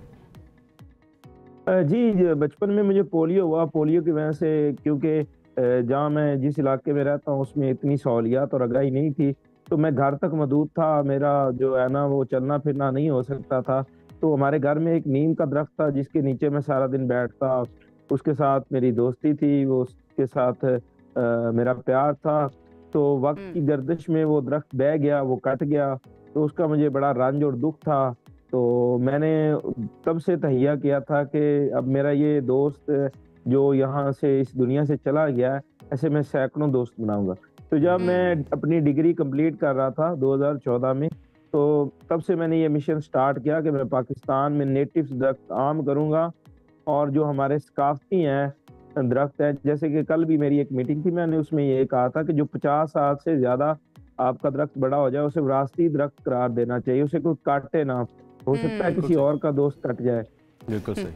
नहीं, बहुत अच्छी बात है। अच्छा खिज़र, मुझे थोड़ा टेक्निकली बताओ, चूंकि आपका सब्जेक्ट है, आपका इंटरेस्ट भी है, किस किस्म के दरख्त पाकिस्तान के लिए इस वक्त ज़रूरी है आपको लगता है? क्या हम जो दरख्त लगा रहे हैं या हमारी अथॉरिटीज़ खास तौर पे इस्लामाबाद में CDA वगैरह को मैं देखता हूँ वो लगा रहे होते हैं दरख्त, वो ठीक नस्ल है दरख्तों की, उसमें कोई तब्दीली की ज़रूरत है? थोड़ा टेक्निकली हमें बताइए कौन से दरख्त हमारी ज़रूरत है आने वाले वक्त के लिए, किस टाइप के? यही हमारे साथ बड़ी ज्यादती हो रही है कि अब पिछले दिनों इस्लामाबाद में मैं देख रहा था टर्मिनेलिया के दरख्त लगाए जा रहे थे, ऊपर लिखा भी हुआ था एक बड़े कि स्मोक में कमी लाएंगे। तो ये जुल्म है। हमें पहले सबसे अपनी जो है नेटिव स्पीशीज उस पर फोकस करना चाहिए। अब लाहौर में इतनी ग्रीनरी है, आम आंख देखेगी तो वो कहेंगी कि बहुत ज्यादा दरख्त है, लेकिन उसमें नेटिव प्लांट्स जो है कम है। जैसे कि अगर आपका एक पीपल लगा हुआ है तो आपकी फजाई आलूदगी को तेजी से खत्म करेगा और 70% परिंदों को खुराक देगा, आपके इकोसिस्टम को बाहर रखेगा। तो हमें फोकस करना होगा हर इलाके के मकामी दरख्तों पर, मकामी दरख्तों को प्रमोट करना होगा, फिर भी जाके हम कहीं अपनी जो आलूदगी पे कंट्रोल कर सकते हैं। ठीक है खिज़र, ये बता दीजिएगा कि आप ये जो स्टूडेंट्स को तरगीब देते हैं वो किस तरह से परसीव करते हैं आपकी इन तालीमात को, स्पेशली ये दरख्त लगाने के बारे में, और क्या वो आगे जाके अपने घर में दीगर बच्चों के साथ वो भी बात करते हैं, ये सिलसिला वहाँ से आगे बढ़ता है? जी, खुशकिस्मती से मैं एक उस्ताद हूँ और हमने भी अपने बचपन में अपने उस्ताद को फॉलो करते थे। तो अब जो मेरे बच्चे हैं वो मेरे बताए बगैर भी मेरी एक्टिविटीज को नोट कर रहे होते हैं कि मैं स्कूल में आके या मैं बाहर किस तरह काम कर रहा हूँ। और अक्सर कहीं मैं दरख्त लगा रहा होता हूँ तो कोई सड़क से गुजरने वाले स्टूडेंट आ जाते हैं और मेरी मदद करते हैं। तो अल्हम्दुलिल्लाह मेरे जो स्टूडेंट्स हैं वो सीख रहे हैं और आप देखिएगा 10 सालों में हर जगह आपको शजरदोज़ किधर मिली। और क्योंकि हमारे सरकारी स्कूलों में, सरकारी हॉस्पिटल्स में या सरकारी इदारों में अक्सर बहुत खुली जगह होती है, गांव देहातों में, टाउन्स के अंदर बड़ा वास्ट एरिया होता है जो ऐसे ही पड़ा होता है। तो मुझे लगता है बहुत अच्छा हो सकता है कि अगर उस पर दरख्त लगा दिए जाएं। आप अपने साथी फेलो टीचर्स को क्या मैसेज देंगे, बिकॉज वो बच्चों को गाइड करते हैं और बच्चे फॉलो करते हैं अपने असातिज़ा को गाँव देहातों में, शहरों में, कोई रोल कैसे प्ले कर सकते हैं वो? जी, इसमें मैं अपनी CM साहबा का शुक्रिया अदा करूंगा कि उन्होंने अभी मियाँ वाकई को कॉन्सेप्ट दिया कि हर स्कूल में और हॉस्पिटल में लगाए जाए, वो लग रहे हैं। और मैं अपने टीचर्स को, जहाँ मेरी मीटिंग्स होती है, जहाँ मैं मिलता हूँ, मैं उन्हें अपनी सर्विस भी फ्री देता हूँ, पौधे भी देता हूँ। और अभी मैंने रिसेंट 15 स्कूलों में मियाँ वाकी फरस लगा के दिए हैं। तो अच्छा, ये मेरा मिशन इंशाल्लाह इस तरह जारी रहेगा। साहब, हमें अगर पौधे चाहिए हो, हमारे चैनल में सामने हमारा सहन तो नहीं है, छत पे शायद हमको लगा ले या कहीं पे चाहिए हो तो फिर आपसे रब्ता कर ले हम, मतलब आप हमें पौधे फराहम करेंगे? जी बिल्कुल, मैं अभी जब आएगा बहार तो मैं लाहौर में, पिछले बहार में मैंने 15,000 पौधा तकसीम किया। अब भी मैं इंशाल्लाह तकसीम करूंगा। बिल्कुल मैं किचन गार्डनिंग पे भी आपको कर दूंगा। Khizar, all the very best, बड़ा नेक काम कर रहे हैं आप, बहुत शुक्रिया आपने हमें वक्त दिया। और जो हमारे देखने वाले हैं उनसे भी मैं अपील करूंगी कि भाई एक अगर आप दरख्त लगा देना तो सदका जारी है सारी जिंदगी के लिए, और आपके जाने के बाद भी आपके लिए ना वो नेकी का सबब बनता रहेगा, आपको सवाब मिलता रहेगा। तो बड़ा अच्छा लगा। खिज़र जैसे लोग बहुत जरूरी है, बहुत जरूरी है। आप इनके सोशल पे अगर जाएंगे, आपको अगर इर्द गिर्द कहीं पंजाब के एरियाज में पौधे नहीं मिल रहे ना और आपको चाहिए तो ये आपको फ्री देंगे, ये भी मैं आपको उनके बिहाफ पे बता दूं, इनका काम है, या कनेक्ट करा देंगे आपको जिससे आपको फ्री पौधे मिले। क्विक ब्रेक लेते हैं, ब्रेक के बाद वापस आते हैं। Welcome back once again. Programme के दूसरे हिस्से में आपका खैर मकदम है और आगाज ही हम क्रिकेट से कर रहे हैं। आगाज तो बिस्मिल्लाह कहने लगे, स्वागत है। स्वागत भी है ओब्वियसली, बहुत सारे हिंदी बोलने वाले भी देख रहे होंगे तो स्वागत भी है बिल्कुल। अच्छा, आगाज तो बिस्मिल्लाह, अंजाम खुदा जाने। अब इस वक्त ये जो मामला चल रहा है ना जिसका हम तस्करा क्रिकेट में करने जा रहे हैं, इसका भी अंजाम खुदा जाने। कुछ बहुत अजीब किस्म की, मिक्स किस्म की वाइब आ रही है हमें। खैर, चैंपियंस ट्रॉफी पाकिस्तान उसका इनेकाद करने जा रहा है। इस वक्त ये इवेंट भारत की वजह से तनाज़ात की जद में है। भारत ने इसे मुतनाज़े करने के लिए कोई कसर नहीं छोड़ी, जेंटलमैन्स गेम को ख़राब करने में कोई कसर नहीं छोड़ी। पाकिस्तान आने से एक बार फिर इनकार किया है और दूसरी जाने पाकिस्तान क्रिकेट बोर्ड ने एक बड़ा हार्ड स्टैंस लिया है, हाइब्रिड मॉडल को कबूल करने से इनकार किया है। और इस सूरत हाल के बायस अब आयशा हुआ ये है कि ना तो इसका स्केजुअल आ पा रहा है और ना क्रिकेट शायकीन को पता लग पा रहा है कि इस बहुत बड़े इवेंट के अंदर पाकिस्तान इंडिया मैच होगा या नहीं। सिर्फ पाकिस्तान नहीं बल्कि इंडिया के शायकीन जो है ना वो भी तजब्जुब का शिकार है कि भाई होने क्या जा रहा है। इत्तलात जो हैं खैर ये भी आ रही हैं कि ब्रॉडकास्टर्स और कमर्शियल पार्टनर जो हैं वो इस बात पर जोर दे रहे हैं कि भाई पाक भारत मैच अगर नहीं होता है ना तो चैंपियंस ट्रॉफी की अहमियत बहुत कम हो जाएगी। और उन्होंने कानूनी चाराजोई की धमकी भी दे दी है कि भाई अगर आप दोनों नहीं खेलते ना तो आप दोनों के खिलाफ जो है ना, मदर ऑफ ऑल मैचेस ना, हम आपको कोर्ट में लेके जाएंगे। ये it's matter of billions of rupees, I tell you, इतना बड़ा। और मतलब ऑफिशियली मैं बता रहा हूँ, अनऑफिशियली के तो आप छोड़ ही दें, कितने बड़े पैसे इसमें इन्वॉल्व होते हैं। खैर, आईसीसी इसमें क्या सोच रहा है, पाकिस्तान क्रिकेट बोर्ड का स्टैंस इसमें क्या है, इस सारे पे हमने कहा एक कॉम्प्रिहेंसिव तबसरा आपके लिए लेकर आते हैं जिसमें इंफॉर्मेशन और खबर भी शामिल हो, खबर भी शामिल होगी, तज्जिया भी शामिल होगा, प्रेडिक्शंस भी शामिल हो सकती हैं। हमारे साथ मौजूद हैं क्रिकेट एक्सपर्ट हैं सैयद मोहित शाह साहब। आप इनको देखते रहते हैं और इनके तज्जिए जो होते हैं ना उन जानते रहते हैं कितने दबंग होते हैं और कितने एक्यूरेट होते हैं, ये कहना चाहिए। शाह साहब बहुत शुक्रिया हमें ज्वाइन करने के लिए। कैसे हैं आप? ठीक ठाक है? क्या खबर है, होने जा रहे हैं ये मैच या नहीं होने जा रहा है? टिकट लें शाह जी, टिकट लेंगे ना लें, आप बताएं। बड़ा इंटरेस्टिंग सिनेरियो है। और जो आजकल डेवलपमेंट हो रही है ना जी, ये किसी तरफ भी जा सकती है। और हालत ये है कि अब जो है ना आईसीसी और BCCI both are in fix, they are in fix. और लिटरली क्यों, वजह क्या है कि देखें अब जो प्रेशर है ना वो पाकिस्तान की तरफ से, पाकिस्तान क्रिकेट बोर्ड की बात कर रहा हूँ, बढ़ रहा है। अच्छा कि जी आप अब फाइनल कोई डिसीजन कर लें, क्योंकि देखें 90 दिन से कम रह गए। और जिस तरह मैम ने कहा कि देखें जो आपके स्पॉन्सर्स होते हैं, जो मार्केटिंग के लोग होते हैं, जो और उससे एसोसिएटेड होते हैं, ब्रॉडकास्टर्स वो जब तक शेड्यूल आप नहीं देंगे वो अपनी तैयारी किस तरह करेंगे। और कौन सा मैच किस शहर में होना है, लाहौर में कौन सा होना है, कराची में कौन सा होना है, रावलपिंडी में कौन सा होना है, जब तक ये नहीं पता तो उस वक्त तक सबके लिए प्रॉब्लम है, सबके लिए एक अजीब सा सिनेरियो बना हुआ है, स्टेलमेट है, टोटल स्टेलमेट। लेटेस्ट में आपको ये बताऊं कि लेटेस्ट ये बात है कि आईसीसी ने दोबारा जो है ना वो बीसीसीआई से एक कांटेक्ट किया है, एस्टेब्लिश किया है और उन्होंने कहा जी मैक्सिमम आप कहां तक जा सकते हैं। ये ताज़ा तरीन खबर है, ये ताज़ा तरीन ने बीसीसीआई से राब्ता किया है। बिल्कुल ये ताज़ा तरीन खबर है और मेरी आज की बल्कि स्टोरी भी है, लीड स्टोरी भी है, ठीक है, मेरे न्यूज़पेपर में। और उसमें आपको सिर्फ एक लम्हे के लिए मैं रोकूंगा, इसको कंप्लीट करते हैं। एक ब्रेकिंग और आ रही है हमारा स्टॉक एक्सचेंज के हवाले से, क्विकली जरा आगाह कर दें कि पाकिस्तान स्टॉक मार्केट हिस्ट्री में for the first time 99,000 points के ऊपर ट्रेड कर रहा है। वी रिमेंबर जब 50,000 पे पहुंचा था हमने खुशियां मनाई थी। इस वक्त 99,000 पॉइंट्स का जो हमारा 100 इंडेक्स है वो इस पे ट्रेड कर रहा है and this is the highest in the history. अच्छा, मुझे अगेन फिर समझ नहीं आ रही है कि पाकिस्तान के अंदर जो इस वक्त सिचुएशन है, स्पेशली पॉलिटिकल अनसर्टेनिटी की हम बात करें तो वो जो है ना थोड़ी सी वॉलेटाइल है, लेकिन उसके बावजूद हमारी ये स्टॉक मार्केट जो है बहुत अच्छा परफॉर्म कर रही है। 99,000 की सतह को छू चुकी है पाकिस्तान स्टॉक में मार्केट। और इसमें हम ये भी कह सकते हैं कि हिंसों की रफ्तार है और बहुत ही शानदार, बिल्कुल शानदार है। हो गई हूं मैं ये 2017 में आयशा ब्लूमबर्ग ने इसको one of the most most attractive markets करार दिया था, दुनिया की टॉप पे ये मार्केट थी। फिर हमारी अनरेस्ट पॉलिटिकल हुआ और फिर उसके बाद सिचुएशन खराब हुई, लेकिन वंस अगेन बहुत अच्छे इशारे पाकिस्तान के लिए हैं। पाकिस्तान में पॉलिसी रेट कम हुआ है, IMF पाकिस्तान के साथ ऑन बोर्ड है। IMF ने रिसेंट अपनी मीटिंग के अंदर अप्रिशिएट किया है पाकिस्तान की एफर्ट्स को। फिर हमारी टैक्स रेवेन्यूज में जो कुछ चीज़ें, कुछ फ्लॉज थे, उनको दूर करने के लिए IMF हमें हेल्प कर रहा है। तो ये पॉजिटिव इशारे हैं जो स्टॉक एक्सचेंज को ऊपर लेके जा रहे हैं। अल्लाह करे ऐसे हो, ज्यादा ट्रेड हो। और इसमें आपको एक बात बताऊं, लोकल से ज्यादा इंटरनेशनल इन्वेस्टर्स भी इंटरेस्ट ले रहे हैं पाकिस्तानी कंपनीज के शेयर्स में। दैट्स व्हाई ये ज्यादा। तो फिर ये मैसेज जो है ना, ये जो लोकल इन्वेस्टर्स है उनके लिए भी है और उन लोगों के लिए भी है जो इंटरेस्ट रखते हैं इन्वेस्ट करने का। This is the right time, आप स्टॉक मार्केट में इन्वेस्ट कर सकते हैं। रिसर्च करके रिसर्च करनी है आपने सबसे पहले। ठीक है, तो बहरहाल ये तो अच्छा परफॉर्म कर रही है, लेकिन हमारी PCB की परफॉर्मेंस की बात करें, इस मर्तबा स्टैंड ले ही लिया। वो खबर एक बड़ी पॉइंट दे रहे थे शाहजी, मैं कहता हूँ जरा कंप्लीटली उस खबर का लुबे लबाब ये है कि शाहजी का राब्ता हुआ कुछ ऑफिशियल से। तो अब ताज़ा तरीन अपडेट इस पे ये है कि जो इंटरनेशनल क्रिकेट काउंसिल है उसने भारतीय क्रिकेट बोर्ड से राब्ता किया है और कहा है कि जी आप हमें आखिरी ऑप्शन दे कि ये हम कर सकते हैं, इससे आगे हम नहीं जा सकते, ताकि हम किसी फैसले पे पहुंचे। बाकी खबर हम शाहजी से ले लेते हैं। देखिए, वो आपने बात की ना स्टैंड लेना, स्टैंड तो लेना पड़ता है ना जी। आखिर हमने बड़ी दफ़ा इंडिया जाके खेले, इंडिया को हमने कोई ऐसा हमने हिंट नहीं दिया कि जी हम पॉलिटिकल और स्पोर्ट्स और पॉलिटिक्स को हम इंटरलिंक कर रहे हैं या कुछ इस तरह की बात आई, उसका प्रेशर हम डाल रहे हैं। अब मेरा ख्याल बहुत हो गया। नाउ इट्स द टाइम कि आप डिसाइड करें वंस एंड फॉर ऑल कि आपने क्या आगे, किस तरह हमारे बायलैटरल सीरीज नहीं होनी, हमारे ICC के इवेंट हैं तो वो किस तरह चलेंगे।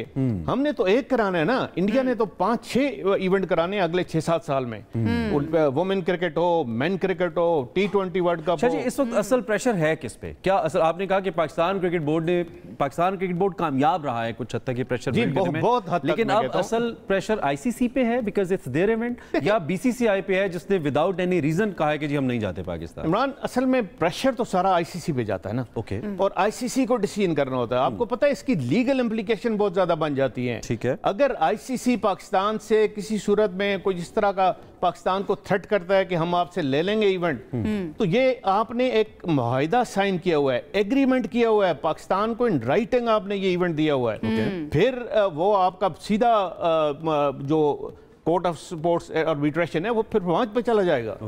और वो इम्प्लीकेशन बड़ी सीरियस हो जाती है ICC के लिए। उनको कहां तक फिर उसको फाइट करना पड़ेगा, कितना फाइन होगा, क्या उसकी इम्प्लीकेशन है, ICC के लिए बड़ा खतरा हो जाएगा और फिर सब तितर बितर हो जाएगा। फिर वो मेरा ख्याल उसको संभाल नहीं सकेंगे। अच्छा, ये जो स्टैंड की बात है शाह साहब, यहाँ पे आपको कट करके एक क्वेश्चन करूंगी कि पाकिस्तान इस वक्त जो स्टैंड ले रहा है ना, कुछ ऐसी भी खबरें आ रही थी कि इसलिए पाकिस्तान इतना ज्यादा कॉन्फिडेंट है कि ICC के जो दीगर मेंबर्स हैं भारत के अलावा, वो भी भारत से बहुत ज़्यादा तंग हैं कि ये एक बड़ा चंक जो है प्रॉफिट का ये ले जाते हैं। ठीक है, ऑस्ट्रेलिया हो गया, इंग्लैंड हो गया, दीगर जो बोर्ड्स हैं वो भी तंग है। इस वजह से पाकिस्तान इतना कॉन्फिडेंट होकर अब ये स्टैंड ले रहा है। आपकी इसके बारे में क्या? देखिए, पिछले प्रोग्राम में मैं आया था तो आपने कहा था साउथ अफ्रीका कह रहा है कि हम, तो मैंने आपको कहा था कि साउथ अफ्रीका का कोई ऐसा प्लान नहीं है। जी। और वो बिल्कुल सही साबित हुआ कि किसी मुल्क का ऐसा प्लान नहीं है स्वाय कि जी इंडिया को दुबई को स्ट्रेस करे और दुबई में जाके इस तरह की बात करे या अबू धाबी में, UAE में। लेकिन वो इसके अलावा देखें, मसला ये है कि ये बहुत इंपॉर्टेंट इवेंट है। ये कोई ऐसा इवेंट नहीं है कि मतलब है कि आप हर साल कराते हो। वर्ल्ड कप के बाद आई बिलीव सबसे बड़ा इवेंट। जी, बड़ा इवेंट है। इसमें आपको डिसीजन बड़े टाइमली करने पड़ते हैं और पाकिस्तान ने हर तरह से कोऑपरेट करने की कोशिश की कि आप डिसीजन टाइमली करो, हमें आप शेड्यूल दो, हमें आप फाइनल गो अहेड दो, ताकि हम अपनी जो सारी वो हमारे जो इंतजामात हैं उसको हम फाइनल करें। और दूसरा, पाकिस्तान के लिए बड़ा इंपॉर्टेंट ये इसलिए है कि पाकिस्तान की एक फैन फॉलोइंग है। आपको पता है पाकिस्तान ने अपना जो गेट मनी होता है, जी। जो और आपकी जो होती है वो उसका सारा पाकिस्तान को जाता है, इनकम पाकिस्तान को जाती है। ये जो टीवी राइट्स वगैरह हैं, बाकी सब कुछ है वो ICC को जाती है। और आपने कहा कि जी और बोर्ड्स का थोड़ा, बिल्कुल इसमें कोई शक नहीं है। देखें, सबसे ज्यादा प्रॉफिट अराउंड 35% से ज्यादा इंडिया ले जाता है जो ICC का प्रॉफिट होता है। सेकंड नंबर पे ऑस्ट्रेलिया को मिलता है, थर्ड नंबर पे इंग्लैंड को मिलता है और फोर्थ पे पाकिस्तान को मिलता है। ये एक उनका सीक्वेंस है जो बना हुआ है। और ऑस्ट्रेलिया जैसा क्रिकेट, ऑस्ट्रेलिया की बात करूं, वो इस वक्त तकरीबन खसारे में जा रहा है। वो अपना लोन लेके अपना पूरा काम कर रहे हैं। उनको पता है कि अगर ये प्रॉफिट कम होता है और खासकर चैंपियंस ट्रॉफी से प्रॉफिट कम होता है तो उनके लिए बड़ा मसला है, इंग्लैंड के लिए बड़ा मसला है। इसलिए सारे बोर्ड ये चाहते हैं कि इवेंट पाकिस्तान में हो, टाइमली हो और मैक्सिमम इससे बेनिफिट हो। अच्छा, इसमें हमारे पास बाकी बोर्ड्स की आप कह रहे हैं ऑफिशियली सपोर्ट मौजूद है। आप हर्ड कि श्रीलंकन बोर्ड शायद कोई पाकिस्तान के इतनी फेवर में नहीं है due to the Indian pressure. इसमें इनसाइडर क्या है, क्या सारे बाकी, क्योंकि एक वो I still remember that big three बीच में बार बार आ जाता है। उस वक्त इंडिया ने कोशिश की थी लॉबिंग करने की कि बिग थ्री है और वो लीड करेंगे सारी सिचुएशन को।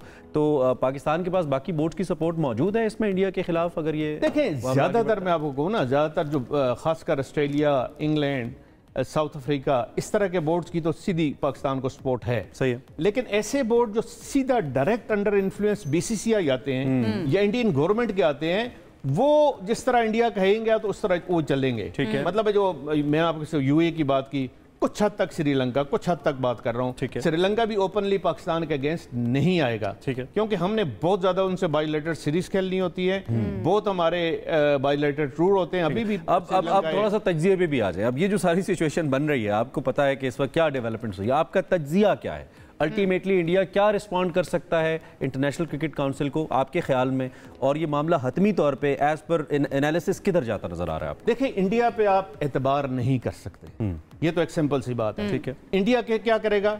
इंडिया कहेगा चलें जी, अब जो है हाइब्रिड मॉडल पे पाकिस्तान भी खेला करे, हम भी खेलेंगे फ्यूचर के लिए। फ्यूचर के लिए ये वंस फॉर एन ऑल एक एग्रीमेंट हो जाता है। और वो कोशिश नहीं करेंगे कि एग्रीमेंट, वो कहेंगे ज़बानी एक बात कर चलें जी हो जाए। लेकिन जब वो वक्त आएगा जब पाकिस्तान को इंडिया जाना आएगा, इंडिया की फिर हालात ख़राब होंगे और फिर रोला डाल देंगे पाकिस्तान को आना है। इसलिए अगर इंडिया ये ऑप्शन आपको देता है, खासकर मैं पाकिस्तान क्रिकेट बोर्ड की बात कर रहा हूँ, पाकिस्तान क्रिकेट बोर्ड को ये ऑप्शन देता है कि जी हाइब्रिड मॉडल पे आप भी खेलें, आप भी पाकिस्तान जो है इंडिया ना आए, हम भी पाकिस्तान नहीं आएंगे, तो वो इन राइटिंग होना चाहिए। देखिए, लास्ट ऑप्शन मैं जो फील करता हूँ वो यही होगा, लेकिन वो ज़बानी कलामी नहीं होना चाहिए, वो इन राइटिंग होना चाहिए, बाइंडिंग होना चाहिए, उस पर कोई ऐसी क्लासेस लगनी चाहिए कि कल इंडिया अगर जोर दे या इंडिया कहे जी नहीं आप इंडिया ही आके खेलें, तो वो इंडिया को उसका फाइन या उसको इस तरह की कोई चीज़ भरना पड़े और ये बात वो न कर सके। अच्छा शाह साहब, एक मरतबा फिर जरा खबर पर आ जाते हैं। मेरी इन्फॉर्मेशन के मुताबिक अभी तक जो बातचीत चल रही है ना, वो ये है कि सेमी हाइब्रिड मॉडल के ऊपर पाकिस्तान रजामंदी जाहिर कर सकता है कि कुछ सेमीफाइनल में अगर इंडिया पाकिस्तान या इंडिया के मैचेस होते हैं तो वो हम दूसरी कंट्री में जाके खेल लेते हैं, लेकिन फाइनल पाकिस्तान में ही होगा। इस बारे में आपके पास कोई इत्तलात हैं कि अभी तक इस पे कोई बात हुई है? देखिए, बात तो वही होगी ना, इंडिया ने तो पाकिस्तान, अगर इंडिया फाइनल में पहुंचता है, इंडिया ने पाकिस्तान नहीं आना। देखिए, वो मेरा ख्याल है सेमी पाकिस्तान की तरफ से लीनियंसी दिखाई जा सकती है इस मामले में। सिर्फ इस पे दिखाई जा सकती है कि चलें इंडिया अगर हाइब्रिड मॉडल करता है तो फिर हम भी हाइब्रिड मॉडल करते हैं, लेकिन उसके लिए गारंटीज चाहिए। इंडिया पे आप एतबार नहीं कर सकते। देखिए, इंडिया किसी सूरत में भी अब इतना मामला आगे जा चुका है, मुझे नहीं लगता कि इंडिया पाकिस्तान आके खेलेगा, ना सेमीफाइनल खेलेगा ना फाइनल। अगर फाइनल खेलता तो पहले मैच ये ऑप्शन अब नजर नहीं आता कि इंडिया वुड कम टू नहीं आएगा। लेकिन वो हाइब्रिड मॉडल वाला जो है, वो अगर इन राइटिंग कोई एग्रीमेंट हो जाता है और पाकिस्तान एक्सेप्ट करता है कि ये ठीक है, ये क्लॉजेस ठीक है, तो फ्यूचर के लिए रोड मैप बन जाएगा कि ऐसे चलेगा। उसका आप बिलीव नहीं कर सकते, पाकिस्तान को तो नुकसान नहीं है, इंडिया को इतना नुकसान होगा कि उनकी सोच नहीं है। वजह क्या है? क्योंकि जिस पे वो इतराते हैं अपने ब्रॉडकास्टिंग राइट्स के ऊपर। जी नहीं, वजह क्या है? इंडिया ने बहुत ज्यादा टूर्नामेंट्स आगे कराने हैं, और जो मार्केटिंग की एक हाइप होती है कि जो स्पॉन्सर के लिए एक होता है कि जी पाकिस्तान आएगा, पाकिस्तान आके इंडिया खेलेगा, वो जो अट्रैक्शन होती है वो खत्म हो जाएगी। नहीं तो शाह जी, इसमें कोई पॉलिटिकली, आखिरी सवाल है मेरा, बीजेपी के इतने बड़े स्टेक्स हैं कि वो क्रिकेट की गेम को दाव पे लगा रहे हैं, अपनी टीम को, उनके जो टीम कैप्टन है वो तो पहले ही कह चुके हैं कि हमें कोई एतराज नहीं अगर कहा जाता है कि आप पाकिस्तान जाके खेलें। इतने बड़े स्टेक्स हैं कि वो अपने 4 टूर्नामेंट्स को दाव पे लगा सकते हैं या पाकिस्तान को बड़ा अनफॉर्चुनेट है, ये बड़ा अनफॉर्चुनेट है। देखिए, हमारे मुल्क में कभी भी इलेक्शन होते हैं तो हम इलेक्शन में कभी भी नहीं जाते कि इंडिया की मुखालफत में कोई पार्टी जाए, ये कभी भी नहीं होता। लेकिन इंडिया में ये बात होती है जी, ऐसी है कि वो पाकिस्तान की मुखालफत में वोट लेने की कोशिश करते हैं, वो जीतते हैं सर, इस बात के ऊपर ये बड़ा अनफॉर्चुनेट है। हालांकि वहां के, मैं यही समझता हूं, वहां बहुत ज्यादा एक्सट्रीमिस्ट है, हिंदुइज्म का वो जो प्रचार वो करते हैं,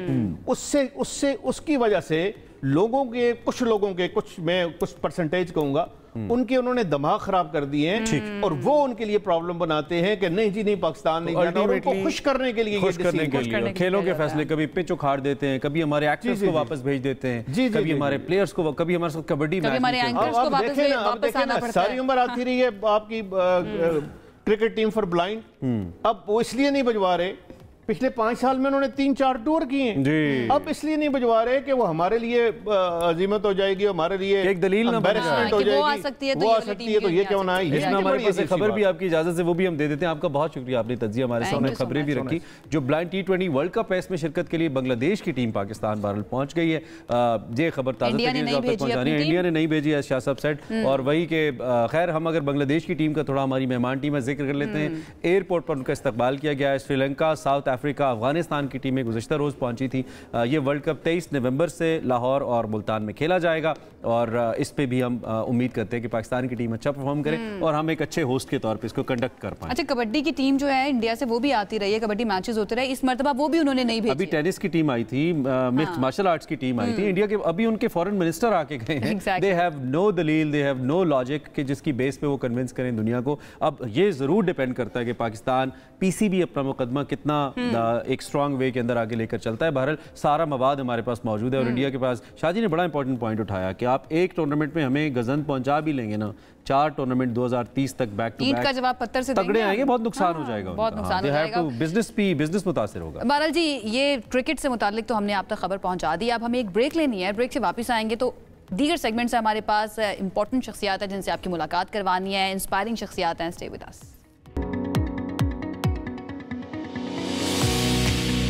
वेलकम बैक। अब बात करते हैं पाकिस्तान की एक और बहुत ज़बरदस्त अचीवमेंट की। आइडियाज़ एक ऐसा ब्रांड पाकिस्तान का बन चुका है जो कि एग्जिबिट करता है न सिर्फ पाकिस्तान में अपने मेहमानों के सामने अपनी जो मुख्तलिफ दिफाई हमारी सलाहियतें हैं, जो हमारी आर्म्स स्किल्स हैं, बल्कि दुनिया भर के अंदर अब इसको बहुत सराहा जा रहा है। इस वक्त ये दिफाई नुमाइश आइडियाज़ जारी है 2024 और आर्म्स फॉर पीस इसका टाइटल है। 2024 में जो पाकिस्तानी साख्ता ड्रोन्स हैं ना, ये वैसे भी बहुत ज़्यादा तवज्जो का मरकज़ दुनिया के रहते हैं, लेकिन इस बार ये ड्रोन्स और टैंक्स जो ये दुनिया की तवज्जो का मरकज़ हैं, जदीद तरीन टेक्नोलॉजी से लैस हैं और इसमें पाकिस्तान आर्मी के बेड़े में जो हैदर है उसको शामिल किया गया है। 4 रोज़ा ये नुमाइश है और 557 नुमाइश कुनंदगान इसके अंदर आयशा शरीक है, जिनमें से 333 जो है ना वो इंटरनेशनल नुमाइश कुनंदगान है। दीगर ममालिक से भी आए हैं पाकिस्तान में इस नुमाइश में हिस्सा लेने के लिए, जबकि 224 जो हैं वो ऐसे लोग हैं या ऐसे नुमाइश कुनंदगान हैं जिनका ताल्लुक पाकिस्तान से है। ISPR ये बता रहा है कि आइडियाज़ में 36 ममालिक ने स्टॉल्स लगाए हैं, जिनमें से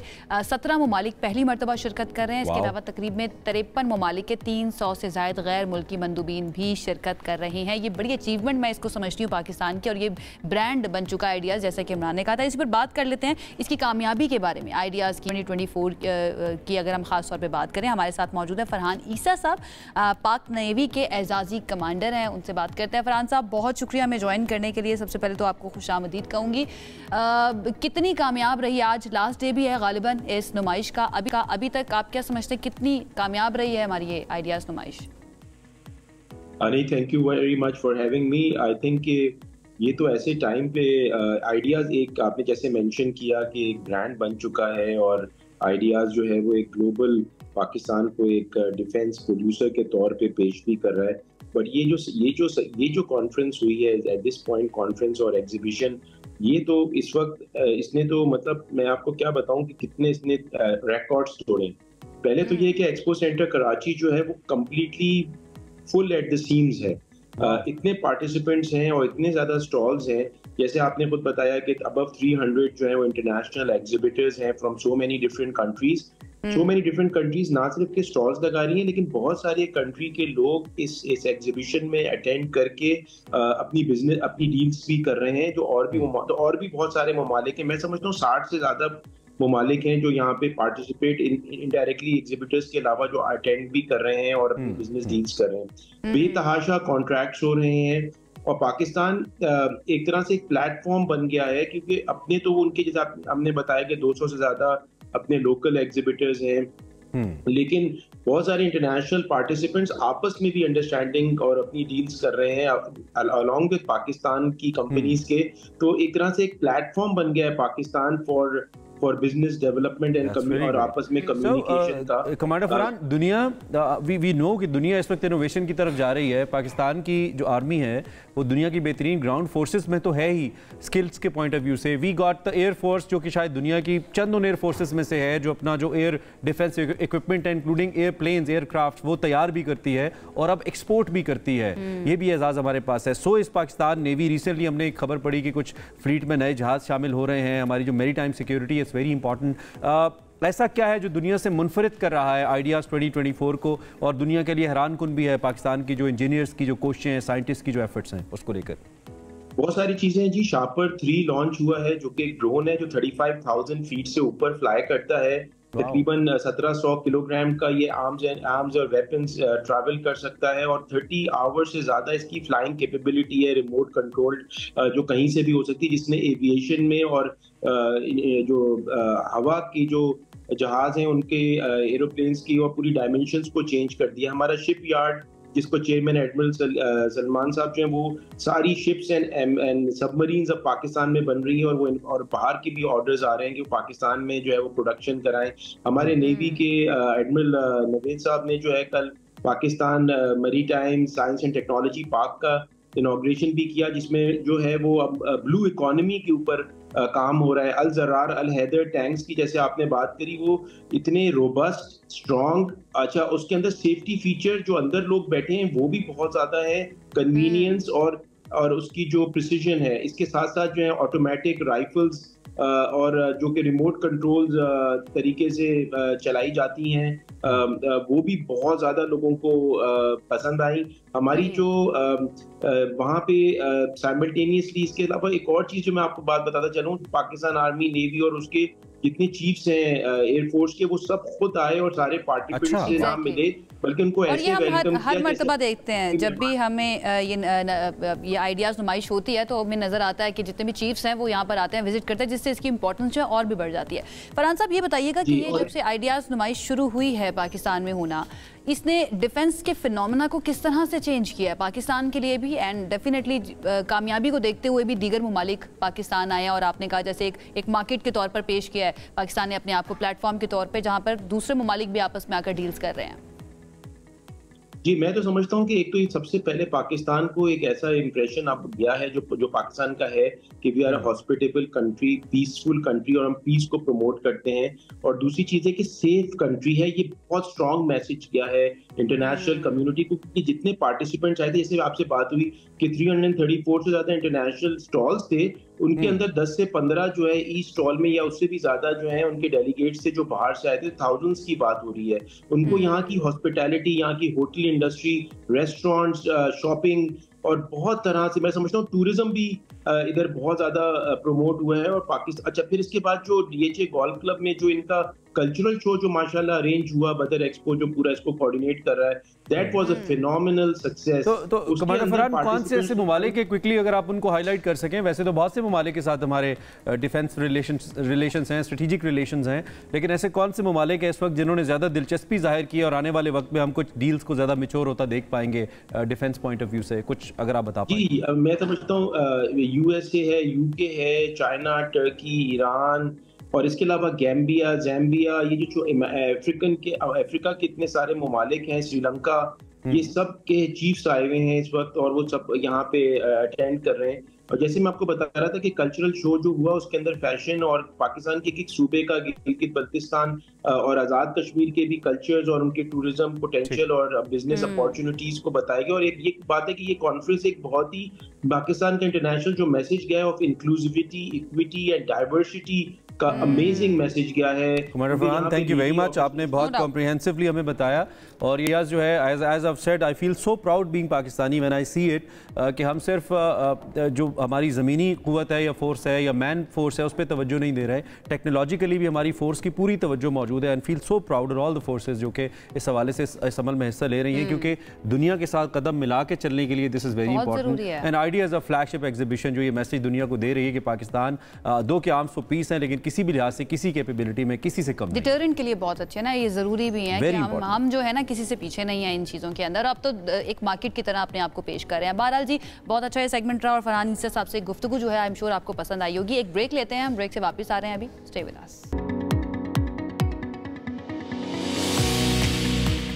वेलकम बैक व्यूअर्स। आपको कैसा लगेगा आप रात को कहीं किसी डिनर से, फैमिली इवेंट से वापस आएँ, एकदम से लाइट चली जाए और अचानक से आपको महसूस हो कि आपके घर के अंदर कोई है, और अचानक से आप पर्दा उठाएं, पीछे भले कुछ ना हो लेकिन डर तो बहुत लगेगा। पूरा सीन आपने बना दिया। ये ऐसे मनाज़िर है जो हॉरर फिल्म्स के अंदर जब होते हैं तो कलेजा मुंह को आता है। बहुत से लोग सिर्फ इसलिए हॉरर फिल्म्स देखते ही नहीं हैं, खास तौर पे खवातीन, आई एम सॉरी लेडीज, कि उन्हें डर बहुत लगता है। Are you one of them जो बहुत डरते हैं हॉरर फिल्म्स देखते हैं? डर तो लगता है, लेकिन इसका मतलब ये नहीं कि मैं देखती नहीं हूँ। आप नहीं देखते, आपको पसंद है? कुछ लोग देखते हैं और हॉरर सीन्स जो ही आते हैं वो बातें करना शुरू कर देते हैं ताकि डर कम लगे, और कुछ लोग सिनेमा नहीं जाते इसलिए कि डर लगता है। तो वो हॉरर फिल्म ही क्या जिससे डर न लगे, लेकिन हमने आज जो इसका एंगल निकाला है वो डर से थोड़ा हट के।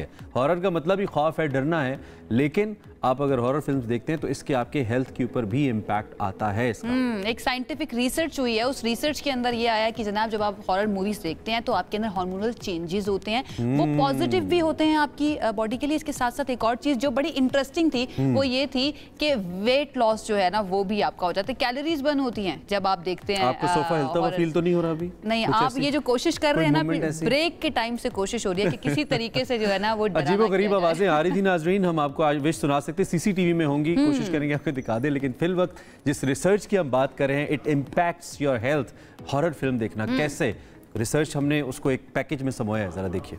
तो हॉरर फिल्में देखने के शौकीन अफराद जो हैं उनके लिए ये खबर है कि अगर आप देखते हैं तो आपके अंदर हार्मोनल चेंजेस होते हैं जो कि बड़े पॉजिटिव होते हैं आपकी हेल्थ के लिए। और जिन लोगों को अपना वेट कम करना है ना, वो रोजाना एक हॉरर मूवी देखा करें। और I think the best part is जो साउंड डिजाइन किया जाता है ना, लाइट और साउंड का सारा ताल्लुक होता है। दुनिया में सबसे कम बजटेड जो फिल्में होती हैं, जिसपे सबसे कम पैसे लगते हैं, वो हॉरर फिल्में होती हैं, और सबसे ज्यादा बिजनेस भी जो करती हैं वो हॉरर फिल्म्स होती हैं। सो टेक्निकली इंसान का ब्रेन बड़ा इन्वॉल्व होता है इसके अंदर। कोई रेकमेंड कर दें वीकेंड के लिए हॉरर मूवीज अगर आप? वैसे मैंने टेरो देखी थी, ताज़ा तरीन जो फिल्म आई थी, इट वाज गुड, अच्छी थी। मुझे नहीं पता कि ताज़ा तरीन क्या है, बिकॉज़ मैं पिछले कोई एक महीने से नेटफ्लिक्स पर फॉलो नहीं कर रहा हूं। रिसेंटली मैंने एक देखी है, वो मैं रेकमेंड कर देती हूं, डोंट कम होम। ये एक थाई मूवी है, मूवी नहीं है, सीरीज है, नेटफ्लिक्स पर मौजूद है, वो आप देख सकते हैं। इट्स नॉट हॉरर बट ये sci-fi movie and it's very interesting. अच्छा, वैसे अभी रिसेंटली जो नेटफ्लिक्स ने एक अपना वो अदादो-शुमार जारी किया है ना, उसके मुताबिक जो कोरियन कंटेंट है दुनिया में सबसे ज्यादा नेटफ्लिक्स के ऊपर कोरियन कंटेंट देखा जा रहा है। और इसके अलावा ये भी है कि जो इंग्लिश ना बोलने वाले लोग हैं ना, वो सबसे ज्यादा व्यू कर रहे हैं। यानी कि बहुत से लोग ऐसे हैं जो सब टाइटल्स का इस्तेमाल करें। नेटफ्लिक्स के ऑफिशियल फिगर्स आए हैं,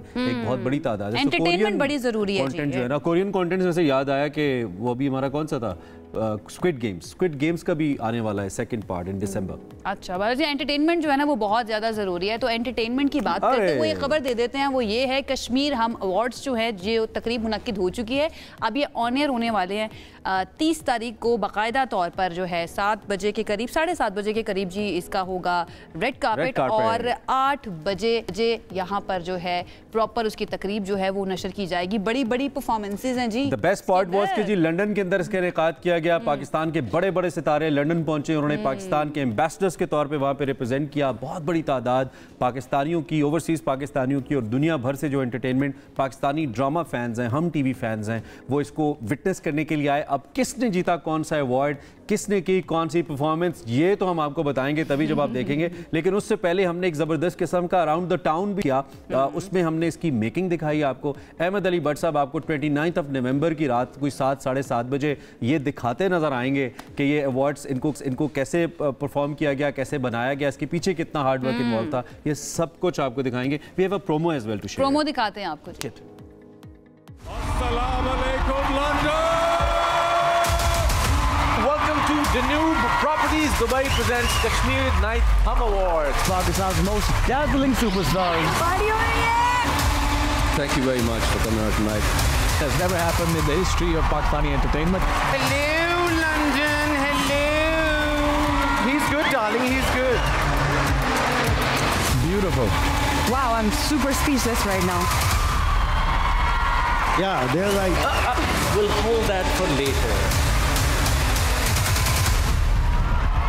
Danube Properties Dubai presents Kashmir 9th Hum Awards. Red Carpet 30 नवंबर, हफ्ता शब 7:30 और अवार्ड शो शब 8 बजे। सिर्फ हम टीवी पर। कश्मीर 9th हम award, don't forget to watch 30th November 7:30 बजे रेड कार्पेट एंड देन 8 बजे फुल फ्लेज तकरीब। इससे पहले कनाडा, अमेरिका से होकर अब ये लंदन के अंदर पहुंचा है। दुनिया भर के अंदर पाकिस्तानी ड्रामा को एक नई पहचान दे रहा है एंड वी बिलीव कि आप बहुत एंजॉय करने वाले हैं। सबसे ज्यादा इंतजार है आतिफ असलम की उस परफॉर्मेंस का जिसमें उन्होंने दी है। आतिफ असलम, माहिरा खान, हानिया, इसके अलावा पता नहीं कितने लोग जो हैं वो करने वाले हैं। फरहान और कुबरा परफॉर्म करने वाले हैं, तो उसके लिए इंतजार करना पड़ेगा आपको। 29 और 30 को ना आपने 7 से 8 बजे या उसके बाद 9 बजे तक आपने कहीं नहीं जाना, कुछ नहीं करना। प्लान जो है ना वो यही है कि आपने देखने हैं बहुत कुछ वायरल स्टफ आने वाला है। बिल्कुल, इसके साथ ही प्रोग्राम का वक्त अब आज तक के लिए खत्म होता है। इंशाल्लाह वीकेंड है तो आपसे मंडे को मिलेंगे। अच्छा सा वीकेंड गुजारिए, पॉजिटिव रहिए और अपनी सेहत का, आसपास के लोगों का भी कोशिश कीजिए, ख्याल रखिए। इस नोट के ऊपर साइनिंग आउट। इंशाल्लाह मिलते हैं ऑन मंडे। अल्लाह हाफिज़।